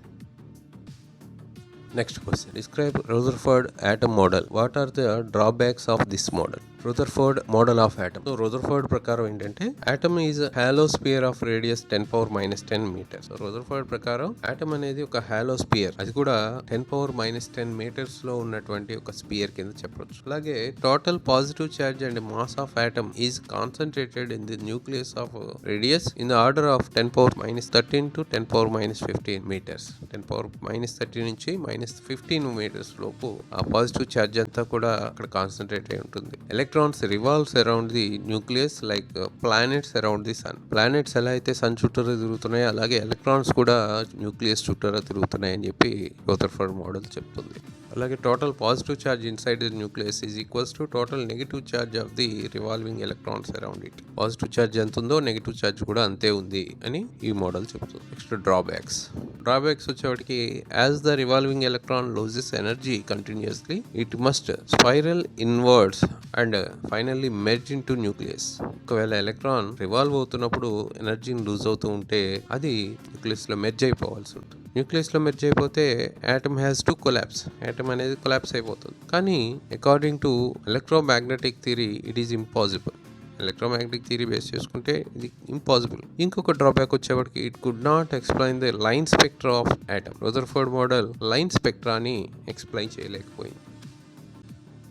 Next question. State and explain Coulomb's inverse square law in electricity. Coulomb's inverse square law ni explain cheyandi. The force of attraction between two electric charges is directly proportional to product of their charges and is inversely proportional to the square of distance between them and acts along the line joining these charges. Two electric charges మధ్య ఉండేటువంటి force of attraction అనేది వాటి యొక్క product కి proportional గాను అలాగే square of the distance between them కి inversely proportional గాను ఉంటుంది. Explanation. The force between two charges Q1 and Q2 are separated by a distance r is given by F is directly proportional to Q1 Q2 and F is inversely proportional to r square. So combining 1 and 2, F is directly proportional to Q1 Q2 by r square. ఈ directly proportional to తీసి equal to రాసే క్రమంలో 1/4πε0 అనే constant ని replace చేయడం జరిగింది. దానిలో ε0 అనేది పెర్మిటివిటీ ఆఫ్ ఫ్రీ స్పేస్, అలాగే 1/4πε0 value 9 × 10⁹ newton metre square per coulomb square. So then F equals to 9 × 10⁹ Q1 Q2 by r square గా మనం కూలుమ్స్ లాని రాయొచ్చు. Next question. Define intensity of electric field at a point. Derive an expression for the intensity due to a point charge. Intensity of electric field అంటే ఏంటి, దానికి expression రాయాలి. Intensity of electric field దీన్ని E అనే letter తో symbolic గా represent చేయడం జరుగుతుంది. The force acting per unit positive charge is called intensity of electric field. Derivation వచ్చేవాటికి let P be a point at a distance r from the point charge Q at a point O. O దగ్గర positive charge అని ఒకదాన్ని తీసుకోవడం జరిగింది. P అనే point దగ్గరకి దాని మీద ఎంత ఇంటెన్సిటీ పనిచేస్తుంది అనేది మనం రాబట్టాల్సి ఉంటుంది. అప్పుడు రెండు చార్జెస్, ఒక యూనిట్ పాజిటివ్ చార్జ్ మనం P పాయింట్ దగ్గరికి తీసుకొచ్చినప్పుడు దాని మీద Q వల్ల ఎంత పనిచేస్తుంది ఫోర్స్, అది వచ్చేప్పటికి F equals to 1/4πε0 Q0 by r square అవుతుంది. కానీ according to definition force acting per unit positive charge కాబట్టి డెఫినిషన్ నుంచి E ఈక్వల్స్ టు F/Q0 అవుతుంది. సో దెన్ F వాల్యూ పైన మనం వేసాం, అది బై Q0 వేస్తే Q0 get cancelled and E equals to 1/4πε0 Q/r square అనేది మనకి ఈక్వేషన్ గా వస్తుంది. Next question. Derive the equation for couple acting on the electric dipole in uniform electric field. Moment of couple acting on the electric dipole ని మనం calculate చేయాలి. అది కూడా uniform electric field లో. యూనిఫామ్ ఎలక్ట్రిక్ ఫీల్డ్ అంటే ఎక్కడ చూసినా ఒకటే ఇంటెన్సిటీ వాల్యూ ఉంటే అటువంటి ఫీల్డ్ ని యూనిఫామ్ ఎలక్ట్రిక్ ఫీల్డ్ అంటాం. అటువంటి ఫీల్డ్ లో ఒక ఎలక్ట్రిక్ డైపోల్ ని ప్లేస్ చేయడం జరుగుతుంది. డైపోల్ అంటే a pair of equal and opposite charges separated by a distance 2a is called a dipole. Equal గాను అలాగే ఆపోజిట్ చార్జెస్ 2a డిస్టెన్స్ తో సెపరేట్ చేయబడి ఉంటే అటువంటి పెయిర్ ని మనం ఏమంటాం అంటే డైపోల్ అంటాం. It is placed in uniform electric field E, making an angle theta with the field direction as shown in the figure. So uniform electric field తో థీటా యాంగిల్ చేస్తూ ఇక్కడ ఫిగర్ లో ఒక డైపోల్ ని ప్లేస్ చేశాం. ఆ dipole లో minus Q అనేది కింద వైపుగా ఉంది, ప్లస్ క్యూ అనేది పై వైపుగా ఉంది. ఆ పైన ఉన్నటువంటి ప్లస్ క్యూ మీద ఎలక్ట్రిక్ ఫీల్డ్ ఏ డైరెక్షన్ లో అయితే పనిచేస్తుందో ఆ డైరెక్షన్ లో ప్లస్ క్యూఈ అనే ఫోర్స్ పనిచేస్తుంది. అదే రకంగా అటు క్యూఈ పనిచేస్తూ ఉంటే దానికి అపోజిట్ గా ఉన్నటువంటి minus give me the minus QE అనే ఫోర్స్ రివర్స్ డైరెక్షన్ లో అప్లై అవుతుంది. దెన్ ఈ రెండు ఫోర్సెస్ కూడా ఏమవుతాయి, టార్క్ ని జనరేట్ చేస్తాయి. Torque tau equals to force into perpendicular distance. Force అంటే క్యూఈ, అది ప్లస్ అవ్వచ్చు లేదా మైనస్ అవ్వచ్చు. క్యూఈ ఇంటూ పర్పెండిక్యులర్ డిస్టెన్స్ అంటే ఇక్కడ ఒక ఇమాజినరీ ట్రయాంగిల్ ని మనం ఊహిస్తే 2a sin theta అనేది పర్పెండిక్యులర్ డిస్టెన్స్ అవుతుంది. So 2a sin theta. So దీని నుంచి 2aq బదులుగా మనం p అనే డైపోల్ మొమెంట్ ని రాసుకోవచ్చు. p into e into sin theta అవుతుంది. అదే వెక్టార్ ఫామ్ లో torque tau equals to p cross e అని ఈక్వేషన్ గా రాయొచ్చు. Next question. Derive an expression for the intensity of electric field at a point on the axial line of an electric dipole. ఒక dipole ని మనం తీసుకున్నప్పుడు దాని వల్ల P అనే పాయింట్ దగ్గర ఎంత ఇంటెన్సిటీ పనిచేస్తుంది దానికి ఎక్స్ప్రెషన్ రాబట్టాలి. అంటే ఇక్కడ ప్లస్ క్యూ వల్ల P మీద ఫోర్స్ పనిచేస్తుంది, అలాగే మైనస్ క్యూ వల్ల కూడా P మీద ఫోర్స్ పనిచేస్తుంది. ఈ రెండిటి ఎఫెక్టివ్ వాల్యూని మనం క్యాలిక్యులేట్ చేయాలి. మనం ఫిగర్ లో అక్కడ మైనస్ క్యూ అనే దాన్ని లెఫ్ట్ సైడ్ గా, ప్లస్ క్యూ అనే దాన్ని రైట్ సైడ్ గా ఉండేట్టుగా మనం ఒక డైపోల్ తీసుకున్నాం. ఆ రెండింటిని కలుపుతూ గీసినటువంటి లైన్ మీద P అనే పాయింట్ ని మనం ఊహించాం. ఆ P అనే పాయింట్ ఈ డైపోల్ యొక్క సెంటర్ నుంచి R అనే డిస్టెన్స్ లో ఉంది అనుకుందాం. అయితే electric field due to charge minus Q at point P is E minus Q equals to 1/4πε0 into minus Q by R plus a whole square. ఇక్కడ R అనేది డిస్టెన్స్ ఫ్రమ్ సెంటర్ కాబట్టి ఆ R plus ఏ అనేది half the distance అవుతుంది కాబట్టి R plus a whole square అవుతుంది. అలాగే electric field due to charge plus Q వచ్చేప్పటికి E plus Q equals to 1/4πε0 into plus Q by R minus a whole square. ఈ రెండు separate గా P మీద ఈ రకమైనటువంటి ఇంటెన్సిటీని చూపిస్తుంటే రిజల్టెంట్ వచ్చేప్పటికి ఈ యాక్సియల్ ఈక్వల్స్ టు ఈ ప్లస్ క్యూ ప్లస్ ఈ మైనస్ క్యూ. దాని వాల్యూ ఆ ఈక్వేషన్ లో పైన ఉన్నటువంటి వాల్యూస్ ని సబ్స్టిట్యూట్ చేసి q/4πε0 అనే దాన్ని కామన్ తీసి సింప్లిఫై చేస్తే మనకి ఈ axial equals to q/4πε0 into 4RA by R² minus A² whole square అవుతుంది. మనకి 2aq value P dipole moment అవుతుంది కాబట్టి దాన్ని కూడా సబ్స్టిట్యూట్ చేసి R అనే డిస్టెన్స్ ని ఏ అనే డిస్టెన్స్ తో పోలిస్తే, అంటే డైపోల్ లో ఉండేటువంటి స్మాల్ ఏ తో పోలిస్తే R వాల్యూ చాలా ఎక్కువ ఉంటుంది కాబట్టి R² తో పోలిస్తే A² చాలా చిన్నది కాబట్టి కింద డినామినేటర్ లో ఉన్నటువంటి A² ని నెగ్లెక్ట్ చేస్తే మనకి ఈ axial equals to 1/4πε0 into 2p/r³ అనేది వస్తుంది. Next question. Derive an expression for the intensity of the electric field at a point on the equatorial line of an electric dipole. ఇందాక axial line మీద చూసాం, ఇక్కడ equatorial line. Equatorial line అంటే మనకి centre నుంచి పోయేటువంటి పర్పెండిక్యులర్ లైన్ ని equatorial line అని. ఇక్కడ ప్లస్ క్యూ వల్ల యూనిట్ పాజిటివ్ ఛార్జ్ కి రిపల్సివ్ ఫోర్స్, అలాగే మైనస్ క్యూ ఛార్జ్ వల్ల అట్రాక్టివ్ ఫోర్స్ జరుగుతుంది కాబట్టి ఆ గ్రీన్ డాటెడ్ లైన్స్ మనకి ఒకటి రిపల్సివ్ ఫోర్స్ ని, ఒకటి అట్రాక్టివ్ ఫోర్స్ ని రెండింటిని చూపిస్తుంది. కానీ ఈ రెండింటి రిజల్టెంట్ ఈఆర్ అనేది ఆ రెండింటి ప్యారలల్ గా ఉంటుంది. Then E minus Q equals to పై ఈక్వేషన్ లాగానే మనం రాస్తే 1/4πε0 into minus Q by R² plus A² అవుతుంది. అంటే ఇక్కడ ఒక ట్రయాంగిల్ మనం ఇచ్చుకున్నట్లయితే ఆ సెంటర్ లో OPP నుంచి హైపాటెన్యూస్ వాల్యూ √R² ప్లస్ A² అవుతుంది. దాని స్క్వేర్ కాబట్టి R² ప్లస్ A² గా ఇక్కడ R ని తీసుకోవడం జరుగుతుంది. అలాగే ఈ ప్లస్ క్యూ కూడా చూస్తే 1/4πε0 into plus Q by R² plus A². Clearly magnitude of E plus Q and E minus Q perpendicular to dipole axis will cancel out. So వాటి magnitudes ఏమవుతాయి, క్యాన్సిల్ అవుతాయి. అలాగే the components parallel to dipole axis will add up. రెండు కూడా components ఏమవుతాయి, add అవుతాయి. Magnitudes cancel అయ్యి ఆ రెండు కూడా ప్యారలల్ గా ఉండడం వల్ల ఏమవుతుందంటే డైపోల్ యాక్సిస్ కి యాడ్ అవుతాయి. Then the total electric field opposite to E equatorial equals to minus E plus Q cos theta plus E plus Q cos theta. So ఈ రకంగా E equatorial equals to minus 2e plus Q cos theta అవుతుంది. Plus Q అంటే మనకి పైన రాసుకున్నటువంటి equation base చేసుకుని 1/4πε0 into plus Q by R square plus A square రాస్తాం. అలాగే కాస్ థీటా మనకి దాని value opposite side by hypotenuse కాబట్టి a by root R square plus A square అవుతుంది. దాని నుంచి ఈ కింద ఉన్నటువంటి ఫ్రాక్షన్ ని మనం తీసుకుంటే P by R square plus A square whole power 3/2. పైన ఈక్వేషన్ లాగానే ఆర్ అనేది ఏతో పోలిస్తే పెద్దది, ఆర్ స్క్వేర్ అనేది ఏ స్క్వేర్ తో పోలిస్తే నెగ్లెక్ట్. కాబట్టి E equatorial equals to minus 1/4πε0 into P by R cube అవుతుంది. Next question, state Gauss law in electrostatics and explain its importance. So Gauss law అంటే ఏంటి, దాని ఇంపార్టెన్స్ ఏంటి? The total electric flux through any closed surface is equals to 1/ε0 times the net charge enclosed by the surface. ఏదైతే electric flux అంటే electric lines per unit area ఏదైతే ఉందో అది 1/ε0 times the charge ఉంటుంది అని దీని అర్థం. So total electric flux surface integral EdS equals to Q/ε0.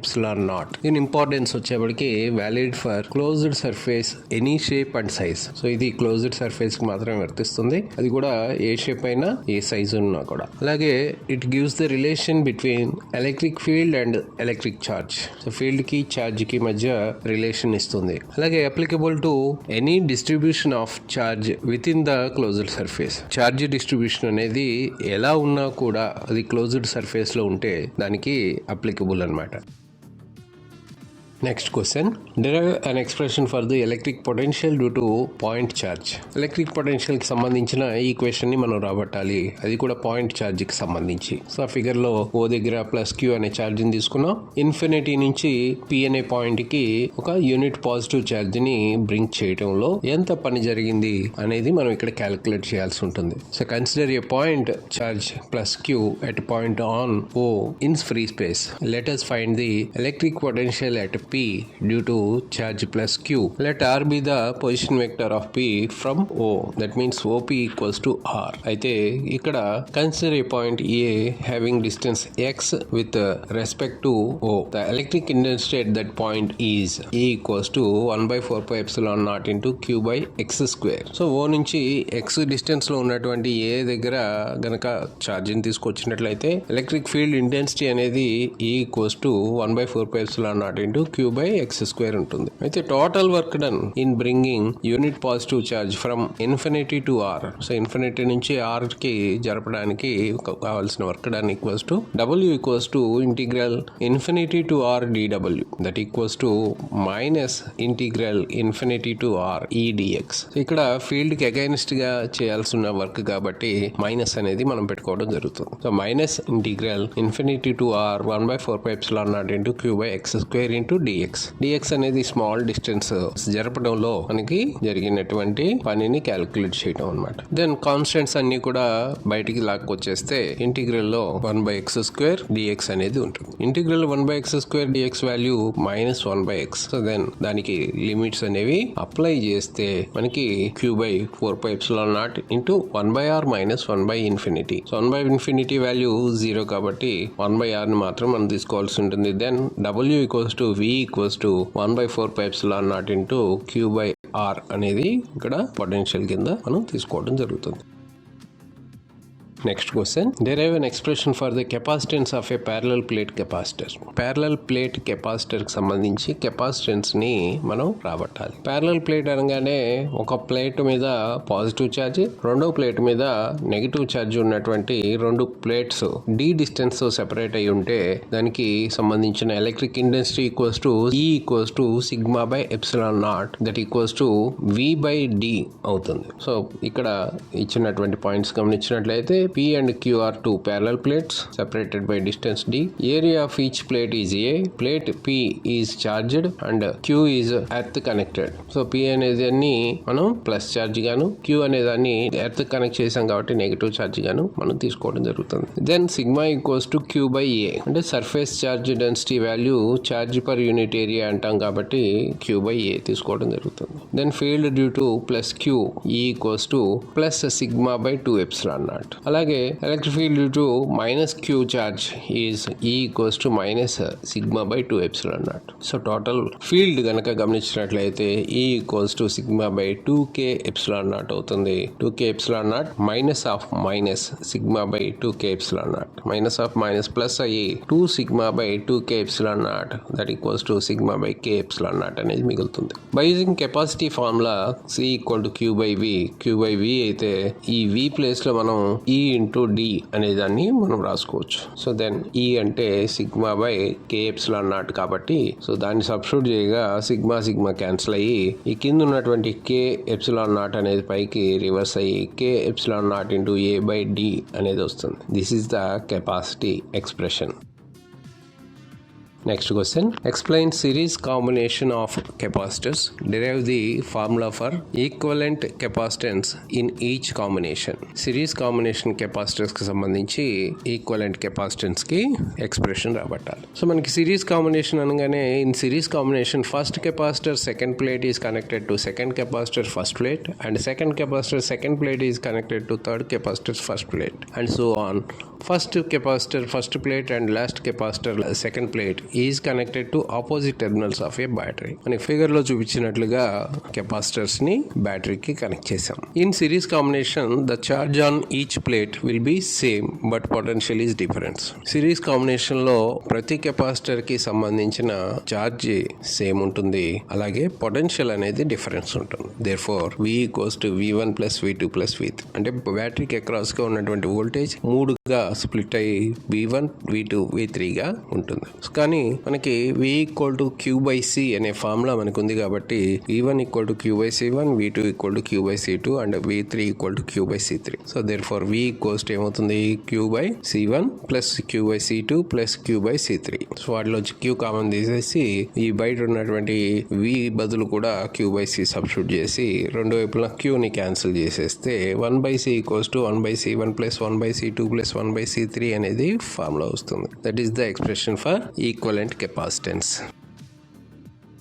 Next question. Explain parallel combination of capacitors. Derive the formula for equivalent capacitance in each combination. Parallel combination లో వచ్చేవాడికి first plates of all capacitors connected in common terminal and second plates of all capacitors are connected to common terminal and these terminals are connected to opposite terminals of the battery. Parallel లో అన్ని first ప్లేట్లు కలిపి ఒక terminal గాను అన్ని second ప్లేట్లు కలిపి ఒక టెర్మినల్ గాను కనెక్ట్ చేసి వాటిని బ్యాటరీకి కనెక్ట్ చేయడం జరుగుతుంది. In parallel combination the potential on each capacitor will be same but charge is difference. Series లో పొటెన్షియల్ డిఫరెంట్ గా ఉంది అన్నాం, చార్జ్ సేమ్ అన్నాం, కానీ ఇక్కడ పొటెన్షియల్ సేమ్, చార్జ్ అనేది డిఫరెంట్ ఉంటుంది. Therefore Q equals to Q1 plus Q2 plus Q3. So ఈ బేస్ ఫార్ములా తీసుకుని Q ఈక్వల్ టు CV కాబట్టి then CV equals to C1V plus C2V plus C3V. Then రెండు వైపులా కూడా V common తీసి కొట్టేస్తే C equals to C1 plus C2 plus C3 అనేది equivalent capacitance కింద మనం తీసుకోవడం జరుగుతుంది. Next question. State and explain Ampere's law. The line integral of intensity of magnetic field around the closed path is equals to mu naught times the net current enclosed by the path. So integral B dl equals to mu naught into I. అంటే current carrying conductor ఏదైతే ఉందో దాని చుట్టూరా magnetic field generate అవుతుంది. ఆ magnetic field అనేది current కి mu naught times గా ఉంటుంది అని చెప్పేసి ఇక్కడ దాని అర్థం. Consider a long straight conductor carrying current I.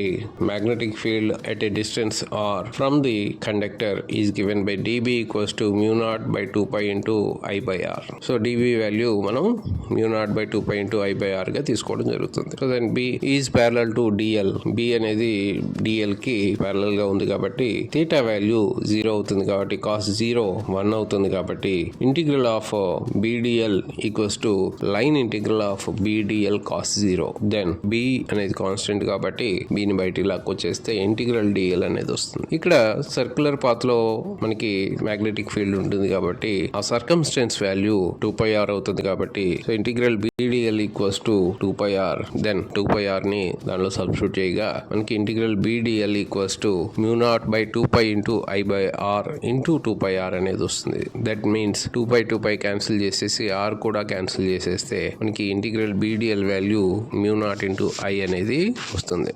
This is called Ampere's law. Next state and explain Biot Savart's law. Biot Savart's law మనకి ఆంపియర్స్ లా తర్వాత వస్తుంది. According to Biot Savart's law magnetic induction dB is directly proportional to current. So dB అనేది current కి proportional గా ఉంటుంది. అంటే I ఎంత ఉంటే దాని తగ్గట్టు మ్యాగ్నెటిక్ ఫీల్డ్ జనరేట్ అవుతుంది అనమాట. అలాగే magnetic induction dB is directly proportional to length of the element. అలాగే మనం తీసుకున్నటువంటి లెంగ్త్ ని బట్టి కూడా ఆ dB అనేది డిపెండ్ అవుతుంది. అలాగే magnetic induction dB is directly proportional to sine angle between R and DL. So R కి DL కి మధ్య ఉన్నటువంటి సైన్ యాంగిల్ ఇది కూడా డైరెక్ట్ రిలేషన్ తో ఉంటుంది. అలాగే magnetic induction dB is inversely proportional to square of the distance from small element. So dB is inversely proportional to R² అని దీని అర్థం. సో దెన్ వీటన్నిటిని కూడా కంబైన్ చేసి రాస్తే dB is directly proportional to IDL sin θ/R². ఈ directly proportionality తీసేసి equal to రాయాలి అంటే సమ్ కాన్స్టెంట్ ని మనం రీప్లేస్ చేయాల్సి ఉంటుంది. ఆ కాన్స్టెంట్ వాల్యూ μ0/4π. ఆ μ0/4π value 10⁻⁻7 weber per metre per ampere. దాన్నే వెక్టార్ ఫామ్ లో మనం రాస్తే dB equals to μ0/4π into IDL into DL cross R/R³ అనేది ఎక్స్ప్రెషన్ అవుతుంది. Next question. Derive an expression for the magnetic field at the center of current carrying circular coil using Biot-Savart's law. Biot-Savart's law ని use చేసుకుని circular coil దాని centre magnetic field కి సంబంధించి expression ని రాబట్టమంటున్నాడు. అక్కడ ఉన్నటువంటి ఫిగర్ లో ఒక సర్క్యులర్ కాయిల్, ఆ సర్క్యులర్ కాయిల్ లో I అనేది సర్క్యులర్ గా సర్క్యులేట్ అవుతూ ఉంది. అయితే DL ఎలిమెంట్ వల్ల సర్క్యులర్ కాయిల్ కి పర్పెండిక్యులర్ గా dB అనేది పనిచేస్తుంది. అయితే Biot-Savart's law బేస్ చేసుకుంటే μ0/4π ఇంటూ IDL sin θ/R². ఇది మనకు తెలిసిందే. కానీ ఇక్కడ dB కిను DL కి మధ్య ఉన్నటువంటి యాంగిల్ 90 degrees కాబట్టి sin 90 వాల్యూ 1 అవుతుంది. So then dB equals to μ0/4π into IDL/R². కానీ మనకు కావాల్సింది total flux due to circular coil. కానీ ఇక్కడ DL ఎలిమెంట్ వల్ల dB అనేది మ్యాగ్నెటిక్ ఇండక్షన్ అయితే టోటల్ ఇండక్షన్ వాల్యూ B కావాలి అంటే దాన్ని ఇంటిగ్రేట్ చేయాలి. So then integral dB equals to integral μ0/4π into IDL/R².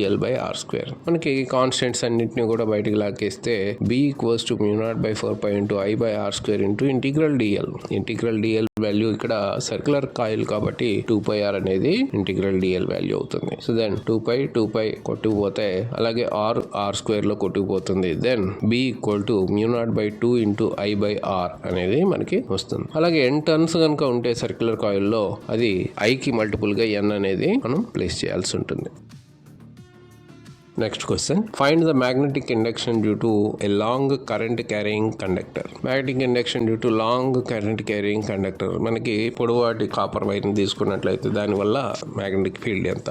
So ఇది కూడా ఆంపియర్స్ లా బేస్ చేసుకుని చేస్తే integral BDL equals to μ0I అనేది ఆంపియర్స్ లా. సో ఇక్కడ B కి DL కి మధ్య ఉన్నటువంటి యాంగిల్ వచ్చేప్పటికి 0 degrees అవుతుంది కాబట్టి మనకి cos 0 వాల్యూ 1 అవుతుంది కాబట్టి integral BDL equals to μ0 into I. So integral DL value 2πr అవుతుంది. 2πr ని సబ్స్టిట్యూట్ చేస్తే B equal to μ0/2π into I/R is the magnetic induction value for long current carrying conductor. Next, derive an expression for the magnetic dipole moment of revolving electron. Consider an electron revolving in a circular orbit of radius r with speed v. So ఇక్కడ ఒక electron అనేది circular orbit లో తిరుగుతుంది అనుకుందాం with speed v. అయితే time taken by electron to complete one revolution capital T equal to 2πr/v. T value 2πr/v అవుతుంది. Then electric current equals to I equals to small e/t. So small e/t T value మనకి అక్కడ 2πr 2πr/v కాబట్టి ఇది ఇక్కడ తిరగబడుతుంది. So then EV/2πr. కానీ మనకి definition ప్రకారం magnetic dipole moment M = NIA. So కాబట్టి ఒకే ఒక టర్న్ ఉంది కాబట్టి ఇక్కడ N వాల్యూ 1, అలాగే I వాల్యూ EV/2πr, అలాగే A అంటే ఏరియా కాబట్టి సర్క్యులర్ ఆర్బిట్ కి సంబంధించి ఏరియా πr². సో దెన్ ఇక్కడ r² లో r కొట్టుకుపోతుంది, పై కొట్టుకుపోతుంది. దెన్ EVR/2 అనేది మ్యాగ్నెటిక్ డైపోల్ మొమెంట్ గా వస్తుంది. Next question, what are the basic components of a cyclotron? Mention its uses. Cyclotron అంటే ఒక యాక్సలరేటర్ అన్నమాట. ఒక పాజిటివ్ చార్జ్డ్ పార్టికల్ కి సంబంధించి దాన్ని యాక్సలరేట్ చేసి హై ఎనర్జీతో బయటకు వచ్చేట్టుగా తయారు చేసేటువంటి ఒక equipment. Cyclotron is a device used to accelerate positively charged particles like protons, neutrons etcetera. 2 hollow D-shaped metallic chambers D1 and D2, high frequency detector, strong electromagnet, vacuum chamber are the parts. So ఇక్కడ మనకి 4 parts అనేవి కనబడుతున్నాయి components గా. Uses వచ్చేప్పటికి for treatment of chronic diseases కి సంబంధించిన treatment లో దీన్ని వాడతారు. అలాగే in detection and construction of nucleon find out చేయడంలో, అలాగే కన్స్ట్రక్ట్ చేయడంలో దీన్ని వాడతారనమాట. Next question, describe the ways in which eddy currents are used. Eddy currents అంటే small currents. The currents produced in large pieces when they are oscillated in magnetic fields are called eddy currents. Advantages వచ్చేటికి magnetic brakes in trains. When strong electromagnets are activated, the eddy currents induced in the rails oppose the motion of train. As a result smooth braking effect comes to play. Strong electromagnet ని activate చేయగానే eddy currents అనేవి rails లో opposite motion ని create చేస్తాయి. So అప్పుడు smooth braking అనేది ఇక్కడ పడుతుంది అనమాట. అలాగే electromagnetic damping. In galvanometer, electromagnetic damping brings the coil to rest quickly. Galvanometer లో ఎలక్ట్రోమాగ్నెట్ ని తొందరగా రెస్ట్ లోకి తీసుకురావడానికి ఈ ఎడ్డీ కరెంట్స్ ఉపయోగపడతాయి. Induction furnace. A high frequency alternating current is passed through coil which surrounds the metals to be melted. Then eddy currents generated in the metal produce high temperatures. లోహాల్ని కరగతీయడానికి కూడా ఈ eddy currents వాడుతున్నారు అనమాట. Electric power meters. The shiny metal disc in the electric power meter rotates due to eddy currents. మనకి current meters లో గమనించినట్లయితే metal disc అనేది తిరగడానికి కారణం ఈ eddy currents. Next question. Obtain an expression for the EMF induced across a conductor which is moved in a uniform magnetic field which is perpendicular to the plane of motion. ఒక uniform magnetic field లో ఒక conductor ని pass on చేసినప్పుడు దానికి perpendicular గా induce అయ్యేటువంటి EMF వాల్యూని మనం క్యాలిక్యులేట్ చేయాలి. Let us consider PQ is moving with velocity V towards the left through a distance x on a rectangular conductor PQRS placed in uniform magnetic field B perpendicularly. అక్కడ X అనే symbol అనేది figure లో కనపడుతుంది. అది మనకి board కి perpendicular గా field ని మనం ఊహించుకోవాలి. దానికి పర్పెండిక్యులర్ గా ఒక కండక్టర్ PQ ని V వెలాసిటీతో రైట్ టు లెఫ్ట్ మూవ్ చేస్తున్నాం అనుకుందాం. అయితే the magnetic flux enclosed by the loop PQRS is 5B = BLX. అయితే from Faraday's law EMF E = -d/dt of BLX. ఇక్కడ dx/dt వాల్యూ వెలాసిటీ అవుతుంది కాబట్టి ఇండ్యూస్డ్ EMF E = -BLV అవుతుంది. Next question, what is rectification? Explain the working of half wave rectifier. Rectification అంటే ఏంటి? Half wave rectifier ఎలా పనిచేస్తుంది ఎక్స్ప్లెయిన్ చేయమన్నాడు. The process of converting an alternating current into a direct current is called rectification. Alternating current ని direct current గా మార్చేటువంటి ఒక process ని rectification అంటాం. ఇక్కడ పక్కన సర్క్యూట్ లో హాఫ్ వేవ్ రెక్టిఫైయర్ అనేది ఇవ్వడం జరిగింది. ముందుగా మనం ఏసీ ఇన్పుట్ చూస్తే దాంట్లో ప్లస్ మైనస్ లతో కూడినటువంటి ఆల్టర్నేటింగ్ కరెంట్ అనేది మనం గమనించవచ్చు. దాన్ని ఒక ట్రాన్స్ఫార్మర్ కి మనం పంపించడం జరుగుతుంది. ఆ ట్రాన్స్ఫార్మర్ లో ప్రైమరీ కాయిల్ సైడ్ ఈ ఆల్టర్నేటింగ్ కరెంట్ అనేది పాస్ ఆన్ అవుతుంది. దానివల్ల దాంట్లో మ్యూచువల్ ఇండక్షన్ జరిగి సెకండరీ కాయిల్ లో మనకి ఈ వేవ్ పాస్ ఆన్ అవుతుంది. సో దాంట్లో ఏం జరుగుతుందంటే పైన ఉన్నటువంటి డయోడ్ ప్రతి పాజిటివ్ హాఫ్ పీక్ కి అది ఫార్వర్డ్ బయాస్ లోకి వస్తుంది. అదే రివర్స్ కరెంట్ కి వచ్చేప్పటికి అది రివర్స్ బయాస్లింగ్ లోకి వెళ్తుంది. ఎప్పుడైతే డయోడ్ ఫార్వర్డ్ బయాస్లింగ్ లో ఉందో ఎక్కడ కూడా అడ్డు లేకుండా ఆ పీక్ అనేది పాజిటివ్ పీక్ అనేది పాస్ ఆన్ అయిపోతుంది. అదే రివర్స్ పీక్ వచ్చేప్పటికి బ్లాక్ అయిపోతుంది. A half wave rectifier can be constructed with single diode. The AC input signal is connected to primary coil of his transformer. The output signal is taken across the load resistance RL. During positive half cycle, the diode is forward biased and the current flows through the diode. Alage during negative half cycle, the diode is reverse biased and no current flow through the diode. Therefore, rectifier efficiency వచ్చేప్పటికి output DC power by AC input power. So that equals to 0.406 RL by RF plus RL అనేది అవుతుంది. దాని value 40.6% అనేది ఇక్కడ మనం గమనించవచ్చు. అంటే మనం ఇచ్చిన పవర్లో 40.6% మాత్రమే రెక్టిఫై అవుతుంది అనమాట. Next question, what is rectification? Explain the working of full wave rectifier. ఇందాక క్వశ్చన్ లాగానే ఇక్కడ కూడా రెక్టిఫికేషన్ అడిగాడు. Process of converting and alternating current to direct current is called rectification. అలాగే ఇక్కడ ఫుల్ వేవ్ రెక్టిఫైయర్ అంటే ఇక్కడ పాజిటివ్ నెగిటివ్ రెండు కూడా రెక్టిఫై అవ్వాలి అంటే పక్కన మనకి సర్క్యూట్ డయాగ్రామ్ కనపడుతుంది. ఇక్కడ సెంటర్ ట్యాప్ చేసినటువంటి ఒక ట్రాన్స్ఫార్మర్ ని తీసుకోవడం జరుగుతుంది. సో దాంట్లో ఏమవుతుందంటే వోల్టేజ్ పాజిటివ్ కి ఏమో పైన ఉన్నటువంటి డయోడ్ ఫార్వర్డ్ బయాస్ లోకి వస్తుంది, కిందది రివర్స్ బయాసింగ్ లోకి వస్తుంది. అదే నెగిటివ్ హాఫ్ పీక్ కి కిందది ఫార్వర్డ్ బయాసింగ్ లోకి వస్తుంది, పైది రివర్స్ బయాసింగ్ లోకి వస్తుంది. అంటే ఒకటి ఎలౌ చేసింది రెండోది ఆపుతుంది, అలాగే రెండోది ఎలౌ చేస్తే ఫస్ట్ ఆపుతుంది. సో మొత్తంగా రెండు కూడా పనిచేసి ఫుల్ వేవ్ అంటే పాజిటివ్ నెగిటివ్ రెండింటిని కూడా రెక్టిఫై చేసి పక్కకి పంపిస్తాయి. సో ఇక్కడ efficiency eta equals to output DC power by input AC power that equals to 0.812 RL by RF plus RL. దాని వాల్యూ 81.2% గా మనం తీసుకోవడం జరుగుతుంది. Next question, distinguish between half wave and full wave rectifier. Half wave rectifier only one diode is used. ఇక్కడ full wave rectifier లోకి వచ్చేటికి 2 diodes are used. Half wave rectifier లో output is discontinuous. Output discontinuous గా వస్తుంది, breaks వస్తాయి అనమాట. కానీ ఇది output is continuous in full wave rectifier. అలాగే ఎఫిషియన్సీ 40.6%, ఇక్కడ efficiency 81.2. So then half wave rectifier తో పోలిస్తే full wave rectifier high efficiency. Only one half of the AC input is converted as DC output. అలాగే ఇక్కడ వచ్చేవాడికి both half of the AC input wave is converted as DC output అన్నమాట. Next question, OR AND NOT NAND and NOR gates.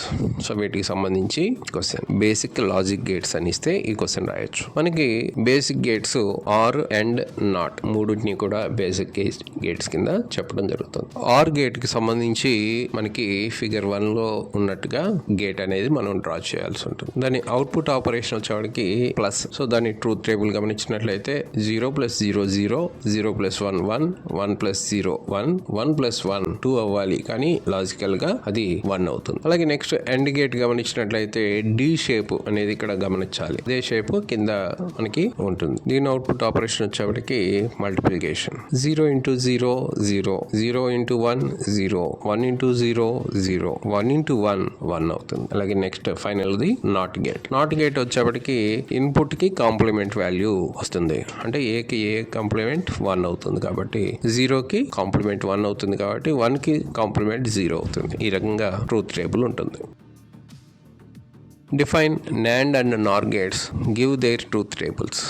NAND gate, NOR gate. When the output of the AND gate is connected to input of the NOT gate, the resulting gate is called NAND gate. AND gate, NOT gate ని కలిపితే మనకి NAND gate అనేది వస్తుంది. వీటి operation వచ్చేవాటికి AND gate కి opposite. అంటే 0 × 0 0 అవ్వాలి, కానీ దాని కాంప్లిమెంట్ వాల్యూ 1 కాబట్టి 1 వస్తుంది. ఆ రకంగా 1 1 1 0 అనేది అవుట్పుట్ గా మనం తీసుకుంటాం. దాని సింబాలిక్ రిప్రజెంటేషన్ ఫిగర్ లో చూపించినట్లుగా మనం గీయాల్సి ఉంటుంది. నెక్స్ట్ నార్ వచ్చేప్పటికి నార్ కూడా ఆర్ గేట్ కి కాంప్లిమెంట్ వాల్యూస్ 1 0 0 0 ఉంటుంది అనమాట.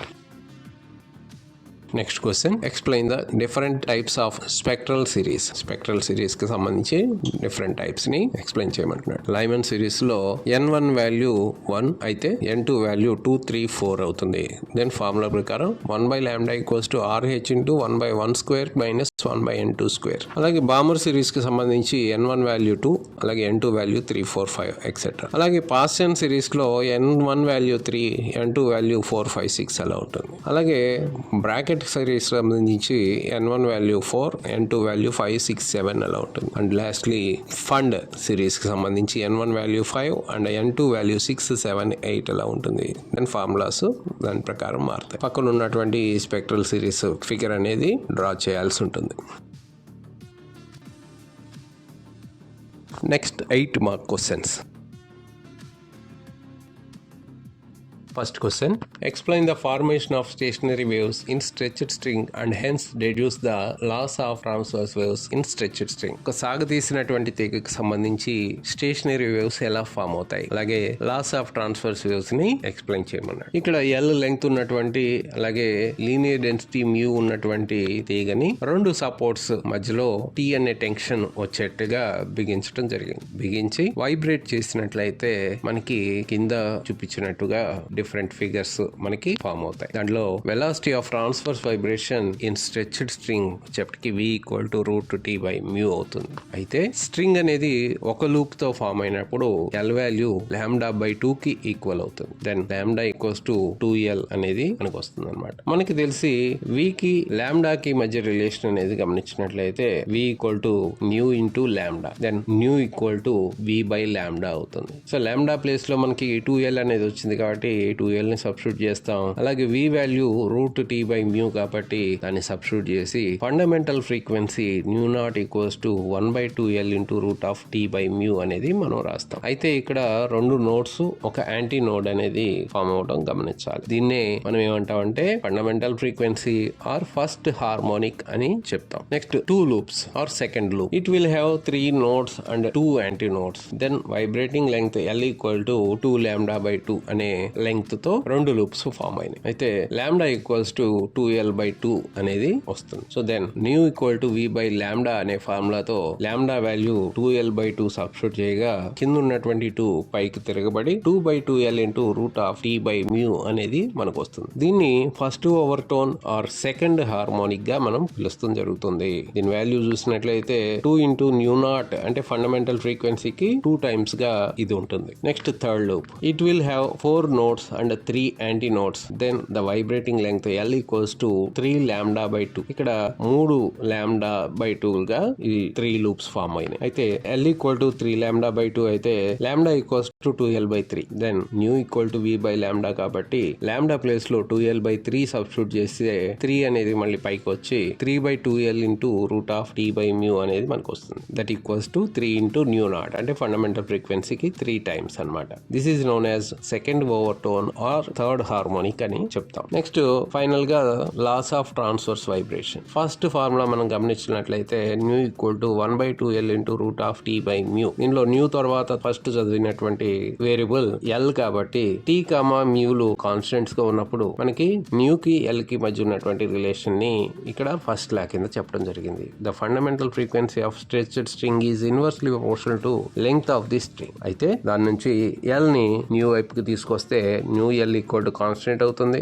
దెన్ μ1 L1 = μ2 L2 అవుతుంది. అలాగే సెకండ్ లా గమనించినట్లయితే when L and μ are constants, the fundamental frequency of stretched string is directly proportional to square root of the tension. L తర్వాత మనం నెక్స్ట్ చదివినటువంటి టర్మ్ √T కాబట్టి సో న్యూ కి √T కి మధ్య రిలేషన్ సెకండ్ లా అవుతుంది. దీని నుంచి μ1/μ2 = √T1/T2. Next third law when L and T are constants, the fundamental frequency of stretched string is inversely proportional to square root of the linear density. సో T తర్వాత μ చదువుతున్నాం కాబట్టి న్యూ కి ఉన్నటువంటి relation nu is directly proportional to 1/√μ. So then μ1/μ2 = √μ2/μ1. So ఇక్కడ వరకు రాయాల్సి ఉంటుంది first question.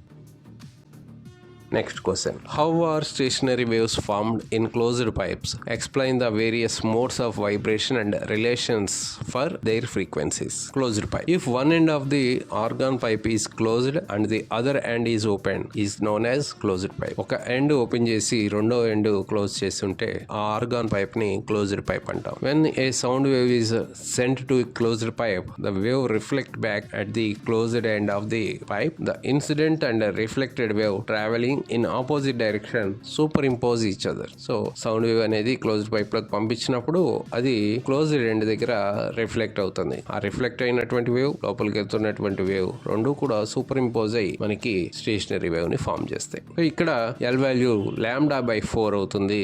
L equal to λ/4, λ1 equals to 4L అవుతుంది. సో దెన్ మనకున్నటువంటి formula ν0 equals to V/λ formula ఉంది కాబట్టి V/4L అవుతుంది. దీన్నే మనం first harmonic or fundamental frequency అని చెప్పి చెప్తాం. Next third harmonic or first overtone. ఇక్కడ నెక్స్ట్ ఛాన్స్ వచ్చేప్పటికి L వాల్యూ 3λ1/4 అవుతుంది. λ3/4. So then λ3 equal to 4L/3. Then relation between V nu and λ మనకు తెలుసు కాబట్టి ν1 ఈక్వల్స్ టు V/λ3. λ3 4L/3 ని సబ్స్టిట్యూట్ చేస్తే ఈ 3 తిరగబడి 3V/4L అవుతుంది. గమనించినట్లయితే ఇది 3 టైమ్స్ ద ν0 కి ఈక్వల్ అవుతుంది అనమాట. దీన్నే మనం ఏమంటాం first overtone or third harmonic అంటాం. Next fifth harmonic or second overtone. ఇక్కడ గమనించినట్లయితే L value 5λ5/4. Then λ5 equal to 4L/5 అవుతుంది. ν2 ఈక్వల్ టు V/4L/5. ఈ 5 తిరగబడి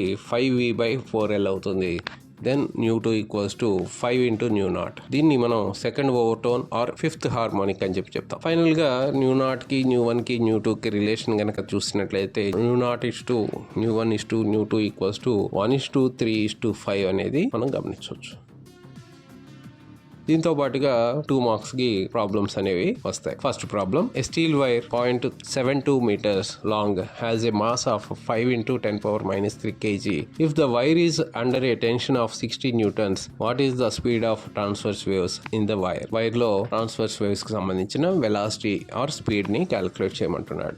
M ఇచ్చాడు 5 into 10⁻³ kg అనేది. అలాగే L వాల్యూ 0.72 meters అనేది ఇచ్చాడు. అలాగే టెన్షన్ వాల్యూ 60 newtons అనేది ఇచ్చాడు. సో కాబట్టి ఇక్కడ లీనియర్ డెన్సిటీ అనేది డైరెక్ట్ గా ఇవ్వలేదు. సో μ ఈక్వల్స్ టు M/L అనేది మనం గమనించినట్లయితే దాని వాల్యూ 6.9 into 10⁻³ kg/meter అనేది మనకు వస్తుంది. దాన్ని మనం V ఈక్వల్ టు √T/μ లో సబ్స్టిట్యూట్ చేస్తే మనకి వెలాసిటీ వాల్యూ 93 meter/second అనేది వస్తుంది. Next question. Explain the formation of stationary wave in the air column enclosed in a open pipe. Derive equation for frequencies of harmonics produced. So ఇప్పుడు open pipe కు సంబంధించి if both ends of argon pipe is open is known as open argon pipe. రెండు వైపులా తెరిచి ఉన్నటువంటి organ pipe ని open pipe అంటాం అనమాట. Formation of stationery wave. ఇక్కడ ఓపెన్ ఎండ్ దగ్గర యాంటీ నోడ్ ఖచ్చితంగా ఫామ్ అవ్వాలి కాబట్టి రెండు వైపులా రెండు యాంటీ నోడ్లు మధ్యలో నోడ్ అనేది ఫామ్ అవుతుంది. First harmonic or fundamental. So ఇక్కడ పాసిబిలిటీ వచ్చేప్పటికి రెండు యాంటీ నోడ్లతో ఒక నోడ్ తో ఫస్ట్ పాసిబిలిటీ ఉంటుంది. సో దెన్ λ/4 ప్లస్ λ/4 2λ/4 అనేది ఇక్కడ వస్తుంది. That means λ/2. So L equal to λ/2. Then λ1 equals to 2L అవుతుంది. So then ν0 equals to V/λ1 కాబట్టి V/2L అనేది వస్తుంది. సో దీన్ని మనం first harmonic or fundamental frequency అంటాం. Second harmonic or first overtone. It will have 2 nodes and 3 antinodes. So 3 యాంటీ నోడ్లు ఒక 2 నోడ్లతో నెక్స్ట్ పాసిబిలిటీ ఉంటుంది. సో దీని వాల్యూ వచ్చేటికి 2λ/2 అవుతుంది. So then λ2 equals to 2L/2 అవుతుంది. Then ν1 equals to V/2L/2. ఈ 2 కింద ఉన్నటువంటి 2 తిరగబడి 2V/2L అవుతుంది. సో దెన్ దీన్ని first overtone or second harmonic అని చెప్పంటాం. Next third harmonic or second overtone. Next పాసిబిలిటీలో L value 3λ3/2. So then λ3 equal to 2L/3 అవుతుంది. Then ν2 equals to V/2L/3.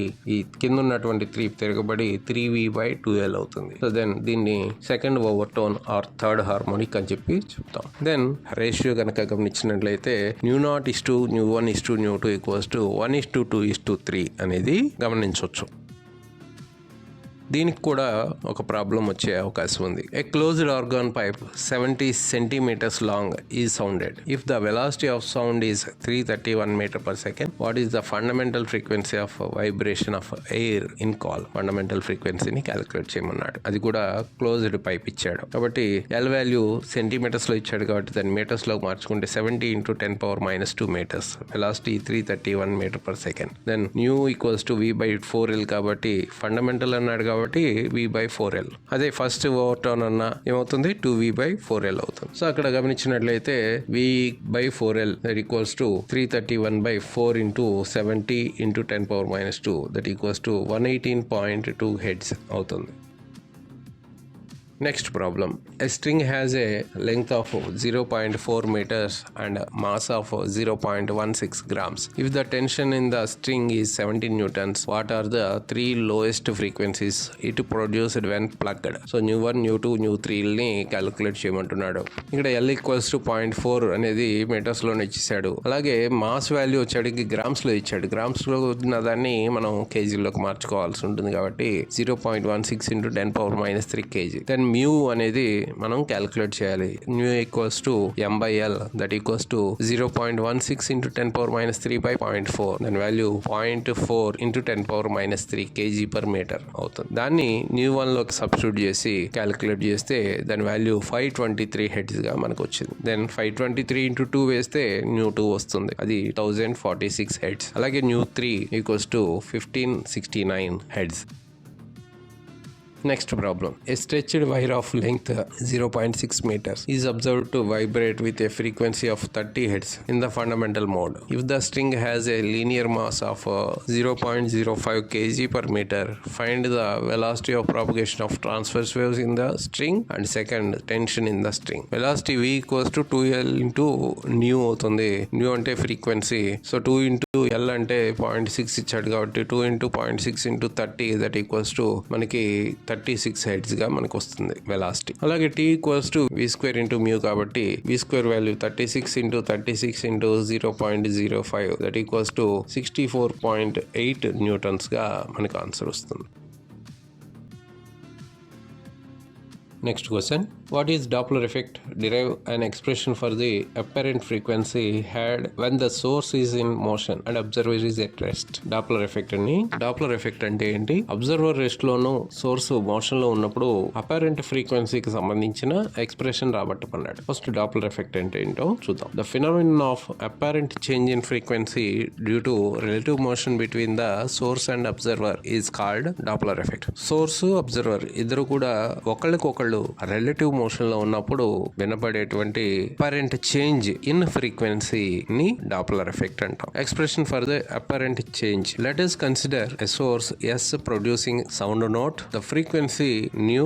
Let the velocity of this sound in air be v. Then v equals to nu into lambda. Let the source S is moving with velocity vs towards observer at rest. Source అనేది vs velocity తో rest లో ఉన్నటువంటి observer వైపుకి వెళ్తున్నప్పుడు then the distance traveled by the source in time capital T is equals to vs into t. distance travel చేస్తుంది capital T time లో and the wave is compressed and hence wavelength of wave is decreased. ఎప్పుడైతే velocity తో move అవుతుందో ఆ wave కూడా ఏమవుతుంది, compress అవుతుంది. the apparent wavelength is lambda dash equals to lambda minus vs into t. then nu dash equals to v by lambda dash కాబట్టి v by lambda minus vs into t అనేది మనం substitute చేయాలి. ఇక్కడ lambda అంటే v by nu, అలాగే capital T అంటే 1 by nu.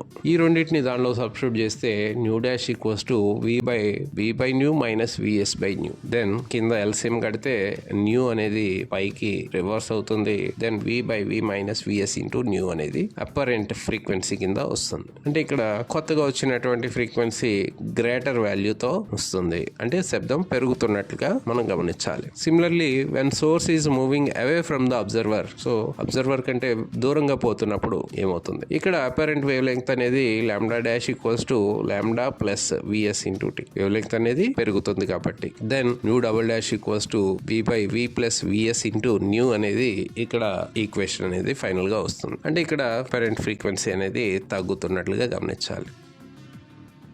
దీంతో పాటుగా 2 మార్క్స్ గా ఒక ప్రాబ్లం రావడానికి అవకాశం. A rocket is moving at a speed of 200 metre per second towards the stationary target. While moving, it emits a wave of frequency 1000 Hz. Some of the sound reaching the target gets reflected back to rocket as an echo. Calculate the frequency of the sound as detected by the target. ఒక target అనేది fix చేసుకుని ఒక rocket move అవుతుంది. అది 200 metre per second తో move అవుతుంది. అది 1000 heads తో సౌండ్ ఫ్రీక్వెన్సీని రిలీజ్ చేస్తూ పోతుంది. అయితే టార్గెట్ వినేటువంటి సౌండ్ ఫ్రీక్వెన్సీ ఎంత? దీనికి విఎస్ వాల్యూ ఇచ్చాడు, న్యూ వాల్యూ ఇచ్చాడు, అలాగే న్యూ డాష్ వాల్యూ కనుక్కోవాలి. New dash equals to Doppler effect first formula v by v minus vs into nu అనేది మనం సబ్స్టిట్యూట్ చేస్తే 330 by 330 minus 200 ఇంటూ 1000. ఇక్కడ 330 అనేది సౌండ్ వెలాసిటీ మనకి ఇక్కడ ఇవ్వటం జరిగింది బ్రాకెట్ లో. అయితే 330 by 130 ఇంటూ 1000 వేస్తే 2540 హెడ్స్ గా మనకి ఫ్రీక్వెన్సీ వస్తుంది. Next problem. Two organ pipes of length 65 centimeters and 70 centimeters respectively are sounded simultaneously. How many beats per second will be produced between fundamental frequencies of the two pipes? అయితే velocity of sound equals to 330 meter per second అనేది ఇచ్చాడు. Beats అనేది గమనించినట్లయితే delta ఎన్ beat frequency మనకి తెలిసి delta N equals to n1 minus n2 that equals to v by 2l1 minus v by 2l2. ఆ ఫార్ములాలో L1 L2 అలాగే V వాల్యూల్ని substitute చేయగా మనకి 18 హెడ్స్ అనేది క్యాలిక్యులేషన్ లో వస్తుంది. Next question. What is Doppler effect? Derive an expression for the apparent frequency heard when the observer is in motion and the source is at rest. కిందటిసారి question లో source motion లో ఉంది, observer rest లో ఉన్నాడు. ఈ question లో observer motion లో ఉన్నాడు, సోర్స్ అనేది రెస్ట్ లో ఉంది. The phenomenon of apparent change in frequency due to relative motion between the source and observer is called Doppler effect. Doppler effect గురించి ఆల్రెడీ తెలుసుకున్నాం. నెక్స్ట్ ఎక్స్ప్రెషన్ కి వచ్చేప్పటికి v equal to new lambda అనేది మనకి ఆ relation అనేది ఉంది. అయితే అబ్జర్వర్ మూవ్ అవుతున్నాడు కాబట్టి అబ్జర్వర్ యొక్క వెలాసిటీ v0 అనుకున్నట్లయితే సోర్స్ రెస్ట్ లో ఉన్నాడు కాబట్టి vs ఈక్వల్స్ టు 0 అవుతుంది. Here he will receive more number of waves each second. ఎవరైతే అబ్జర్వర్ ఉన్నాడో వాడు సోర్స్ వైపు పోతున్నప్పుడు ఎక్కువ వేవ్స్ ని వింటాడు. The distance travelled by him in 1 second is v0. The extra waves received by him due to his motion are equals to v0 by lambda in 1 second. ఒక second లో వాడు ఎక్స్ట్రా వేవ్స్ గా v0 by lambda అనే waves ని వింటాడు. అయితే apparent frequency nu dash equals to new plus v0 by lambda అవుతుంది. Lambda place లో v బై న్యూ సబ్స్టిట్యూట్ చేయగా ఈ కింద ఉన్నటువంటి న్యూ పైకి వచ్చి new plus v0 by v into new అవుతుంది. ఈ రెండిట్లోంచి న్యూ ని కామన్ తీగా మనకి కామన్ తీసి ఎల్సిఎం కట్టగా v plus v0 by v into nu అనేది అపరెంట్ ఫ్రీక్వెన్సీగా వస్తుంది. అంటే ఫ్రీక్వెన్సీ గ్రేటర్ వాల్యూగా ఉంటుంది అనమాట. Similarly when observer is moving away from the source is at rest with velocity v0, he receive v0 by lambda number of waves less in every second. ఎప్పుడైతే దూరంగా పోతున్నాడో వీడు v0 by lambda అనే wave number ని వాడు తక్కువగా వింటాడు. దెన్ apparent frequency వచ్చేవాడికి nu minus v0 by lambda అవుతుంది. సేమ్ పైన ఉన్నట్టుగానే దీనిలో కూడా న్యూ ని కామన్ తీసేసి ఎల్సిఎం కట్టినట్లయితే v minus v0 by v into nu గా వస్తుంది. సో అపరెంట్ ఫ్రీక్వెన్సీ వచ్చేవాడికి యాక్చువల్ ఫ్రీక్వెన్సీ కంటే కూడా తక్కువగా వింటాడు. Next question. What is radioactivity? State the law of radioactive decay. Show the radioactive decay is exponential in nature. Radioactivity అంటే ఏంటి? Law of radioactive decay ని చెప్పి radioactive decay అనేది exponential గా ఉంటుంది అనేది చూపించాలి. First radioactivity definition చూద్దాం. The nuclei of certain elements disintegrates spontaneously by emitting alpha, beta and gamma rays. This phenomenon is called radioactivity or natural radioactivity. కొన్ని elements కి సంబంధించిన న్యూక్లియై ఏం చేస్తుందంటే ఆల్ఫా బీటా గామా రేస్ ని emit చేస్తూ spontaneous గా అది డిసింటిగ్రేట్ అయిపోతుంది. ఈ ఫినామినన్ ని రేడియోయాక్టివిటీ అంటాం. Next law of radioactivity. The rate of radioactive decay dN by dt, the number of nuclei decaying per unit time at any instant is directly proportional to the number of nuclei n present at that instant is called law of radioactive decay. dN by dt is directly proportional proportional to n అన్నమాట. ఈ లా నుంచి dn/dt is directly proportional to n కాబట్టి proportionality తీసి ఒక constant ని లాంబ్డాని అక్కడ place చేయడం జరుగుతుంది. dn/dt equals to minus lambda into n. ఇక్కడ లాంబ్డా అనేది డికే కాన్స్టెంట్ గా తీసుకుంటాం. అలాగే negative sign indicates the decrease in the number of nuclei తగ్గుతుంది కాబట్టి నెగటివ్ సైన్ వాడడం జరిగింది. Then integrating on both sides, రెండు వైపులా ఇంటిగ్రేట్ చేస్తే integral dn/n equals to minus lambda into integral dt. ఇక్కడ 1/n dn value log n అవుతుంది. That equals to minus lambda into t plus c. c ని integration constant గా తీసుకున్నట్లయితే t equal to 0 దగ్గర capital N equal to n0 అవుతుంది. అయితే n0 వాల్యూని దాంట్లో సబ్స్టిట్యూట్ చేస్తే log n0 base e equals to c. So then c place లో log n0 బేస్ e ని సబ్స్టిట్యూట్ చేసి ఈక్వల్ టు కి అవతల వైపు తీసుకుపోతే log n base e minus log n0 base e equals to lambda into t. దాని నుంచి log n/n0 into e equals to minus lambda into t అవుతుంది. Then n equals to n0 into e power minus lambda into t. అంటే logarithm పోయి exponential వచ్చింది. This equation is known as law of radioactive decay. దీన్ని law of radioactive decay అని కూడా చెప్పొచ్చు. దీని నుంచి ఒక ప్రాబ్లం చూసినట్లయితే the half life radium is 1600 years. How much time does 1 gram of radium takes to reduce to 0.125 grams.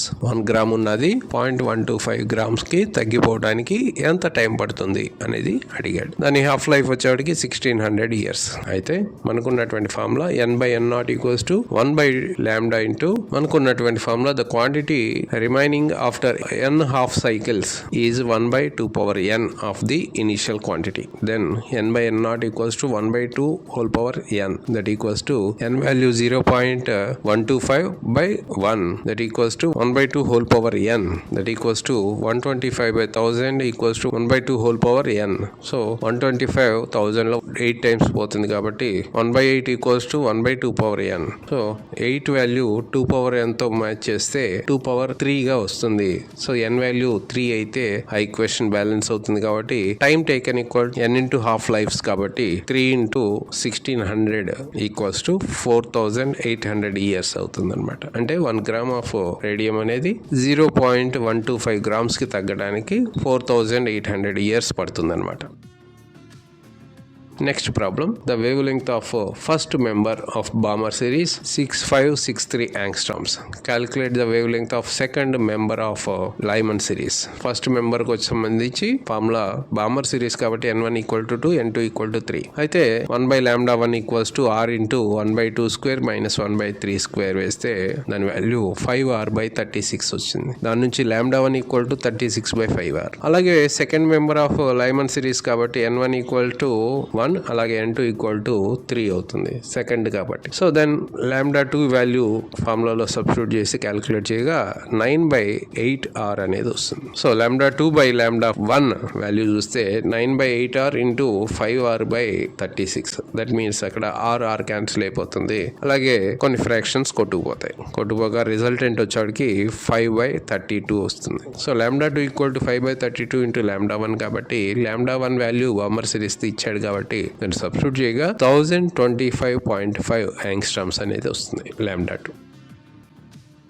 Next question, explain the principle and working of nuclear reactor with the help of label diagram. పక్కన nuclear reactor ని చూపించడం జరిగింది. దాని principle వచ్చేవాడికి a nuclear reactor works on the principle of achieving controlled chain reaction in natural uranium 238 enriched 235 consequently generating large amounts of heat. So ఇక్కడ principle వచ్చేవాడికి natural 238 ని enriched 235 ని కంట్రోల్ చేసేటువంటి చైన్ రియాక్షన్స్ తో లార్జ్ అమౌంట్ ఆఫ్ హిట్స్ ని పొందటమే ఇక్కడ ఉన్నటువంటి principal. Nuclear reactor లో ఒక 5 parts ని మనం మెయిన్ గా గుర్తించడం జరుగుతుంది. First one fuel, moderator, control rods, radiation shielding and coolant. So ఈ రకంగా 5 components తో ఈ న్యూక్లియర్ రియాక్టర్ తయారవుతుంది. First fuel. The fusionable material used in the reactor is called fuel. ఏదైతే ఫ్యూజనబుల్ మెటీరియల్ ఉందో దాన్ని ఫ్యూయల్ అంటాం. ఇక్కడ ఫ్యూయల్ గా natural uranium, enriched uranium, plutonium and uranium uraniums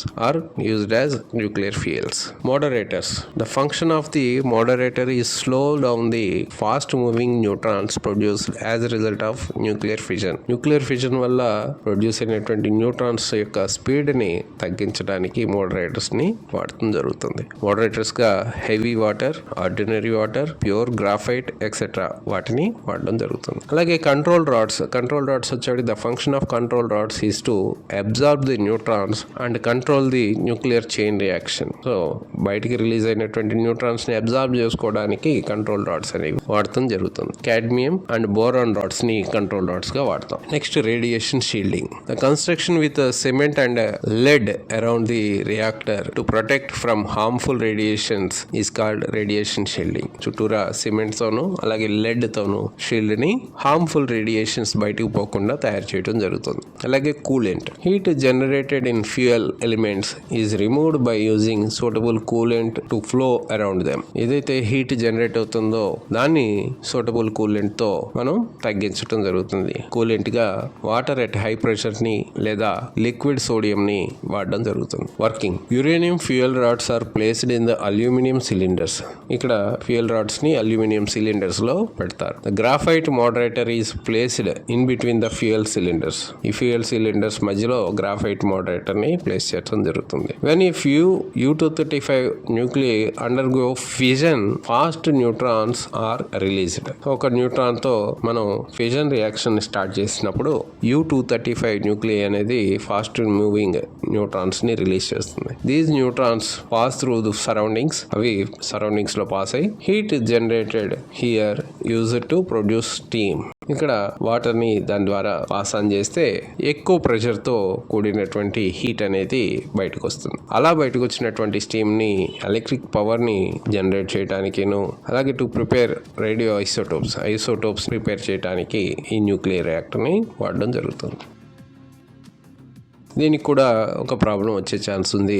if 1 microgram of U-235 is completely destroyed in an atom bomb, how much energy will be released? So ఇక్కడ mass of the atom bomb 1 microgram అనేది ఇవ్వడం జరిగింది. M = 1 microgram. Microgram అంటే 10⁻⁹ kg కింద మనం తీసుకోవచ్చు. C = velocity of light 3 × 10⁸ మీటర్/సెకండ్. అయితే E = mc² లో మనం ఈ వాల్యూస్ ని సబ్స్టిట్యూట్ చేయగా మనకి 9 × 10⁷ జౌల్స్ ఆఫ్ ఎనర్జీ అనేది ఆటమ్ బాంబ్ లో రిలీజ్ అయినటువంటి టోటల్ ఎనర్జీ అవుతుంది. Next calculate the energy equivalent of 1 gram of substance. 1 gram of substance కి సంబంధించి ఎనర్జీ ఎంత వస్తుంది? E = mc² కాబట్టి 1 gram కాబట్టి దాన్ని కేజీలోకి మారిస్తే 1 × 10⁻³ × c² వేస్తే 9 × 10⁻13 జౌల్స్ ఎనర్జీ బయటకు వస్తుంది అనమాట 1 gram నుంచి. అలాగే the radius of first electron orbit of hydrogen atom is 5.3 × 10⁻⁻11 metres. What is the radius of second orbit? Second orbit కి సంబంధించి రేడియస్ ఎంత ఉంటుంది? సో Rn అనేది n² కి ప్రపోర్షనల్ గా ఉంటుంది కాబట్టి R2/R1 = n2² that means 2²/1² that = 4/1. R2 = 4R1 అవుతుంది కాబట్టి R1 వాల్యూ 5.3 × 10⁻⁻11 మీటర్స్ అన్నాడు కాబట్టి సబ్స్టిట్యూట్ చేస్తే 2.21 × 10⁻⁻10 మీటర్స్ అనేది సెకండ్ ఆర్బిట్ రేడియస్ అవుతుంది. Next question. State the working principle of potentiometer. Explain with the help of a circuit diagram how the EMF of two primary cells are compared by using potentiometer. Working principle వచ్చేప్పటికి potentiometer the the potential difference between any two points of the wire is directly proportional to length. Potential difference అనేది L length కి proportional గా ఉంటుంది. So E is directly proportional to L. E = 5L. ఇక్కడ metre bridge అనేది తీసుకోవడం జరిగింది. Metre bridge లో 1 metre length ఉన్నటువంటి వైర్ ని AB మధ్యలో ఉంచడం జరిగింది. అలాగే A నుంచి బ్యాటరీని కనెక్ట్ చేసి ఒక అమ్మీటర్ ని ఆ తర్వాత రియోస్టాట్ ని కనెక్ట్ చేసి ఆ రియోస్టాట్ యొక్క పై భాగాన్ని B కి కనెక్ట్ చేయడం జరిగింది. అలాగే A నుంచి 2 బ్యాటరీలని E1 E2 ని ఒక సెలెక్టర్ కి కనెక్ట్ చేసి దాని తర్వాత గ్యాల్వనోమీటర్ నుంచి జాకీకి కనెక్ట్ చేయడం జరిగింది. అయితే E అనే బ్యాటరీని ఆన్ చేసి E1 ని ఆన్ చేసి సెలెక్టార్ ని 1 పొజిషన్ లో ఉంచినప్పుడు గ్యాల్వనోమీటర్ లో డిఫ్లెక్షన్ అనేది కనబడుతుంది. దాన్ని జాకీతో మీటర్ బ్రిడ్జ్ కి సంబంధించిన వైర్ లో ఏ నుంచి బి వైపుగా జరుపుకుంటూ పోతే ఒకానొక పాయింట్ దగ్గర గ్యాల్వనోమీటర్ యొక్క డిఫ్లెక్షన్ 0 అవుతుంది. The points marked 1, 2, 3 form a 2-way key. Figure లో 1, 2, 3 అనే పాయింట్స్ ని గమనించినట్లయితే ఒక 2-way కీ గా మనం చూడవచ్చు. First position of the key where 1 and 3 are connected so that the galvanometer is connected to E1. The jockey is moved along the wire till at a point N1 at a distance L1 from A. There is no deflection in the galvanometer. Then E1 is directly proportional to L1. Then E1 equals to phi L1. Similarly, if another EMF E2 is balanced against L2, that means AN2, then E2 is directly proportional to L2. అయితే E2 equals to phi L2 అవుతుంది. Then ఈ రెండు equations ని ఒకదానికొకటి by చేస్తే E1 by E2 equals to L1 by L2 అవుతుంది. Next question. State the working principle of potentiometer. Explain with the help of circuit diagram how the potentiometer is used to determine the internal resistance of the given primary cell. So, primary cell కి సంబంధించి internal resistance ని ఎలా కనుక్కోవటం అనేది ఇక్కడ చూడాలి. పైన తీసుకున్నట్లుగానే ఇక్కడ కూడా మీటర్ బ్రిడ్జ్ ని తీసుకోవడం జరిగింది. అలాగే ఏ నుంచి బ్యాటరీ ని అలాగే దానికి తగ్గట్టుగా ఒక రెసిస్టెన్స్ బాక్స్ ని కనెక్ట్ చేయడం జరిగింది. ఆ తర్వాత గ్యాల్వనోమీటర్ ని ఆ తర్వాత జాకీని కనెక్ట్ చేయడం జరిగింది. Potentiometer to measure internal resistance R of a cell is shown in diagram. Internal resistance ని కనుగొనేట్లుగా డయాగ్రామ్ లో సర్క్యూట్ అనేది బిగించడం జరిగింది. The cell EMF whose internal resistance R is to be determined is connected across the resistance box through a key K2. దేని internal resistance ని కనుక్కుందాం అనుకున్నామో దానికి అక్రాస్ గా రెసిస్టెన్స్ బాక్స్ ని కూడా కనెక్ట్ చేయడం జరిగింది. With key K2 open, the jockey is moved along the wire till at a point N1 at a distance L1 from A. There is no deflection in the galvanometer. Galvanometer లో 0 deflection వచ్చేట్టుగా L1 distance ని కనుక్కున్న తర్వాత then E is directly proportional to L1. E equals to phi L1. When key K2 is closed, the cell sends a current I through the resistance box. ఎప్పుడైతే K2 ని close చేసామో cell అనేది resistance box ద్వారా I అనే current ని pass చేస్తుంది. So if V is the terminal potential difference of the cell and the balance is obtained at the length L2. Next box ని connect చేసినప్పుడు L2 length ని మనం కనుక్కున్నాం. V is directly proportional to L2 కాబట్టి V equal to phi L2 అవుతుంది. Then E by V equals to L1 by L2. Then E equals to I into R plus R and V equal to IR కాబట్టి ఈ వాల్యూని అలాగే V వాల్యూని substitute చేయగా I cancel అయిపోయి R plus R by capital R equals to L1 by L2. దాని నుంచి small r by capital R plus 1 equals to L1 by L2 అవుతుంది. R by R equals to L1 by L2 minus 1 అవుతుంది. Then small r equals to capital R into L1 by L2 minus 1 గా మనకి resultant internal resistance అనేది మనకు వస్తుంది. అంటే తెలిసిన resistance box value capital R గా తీసుకుంటే స్మాల్ r వాల్యూని ఈజీగా ఫైండ్ అవుట్ చేయొచ్చు.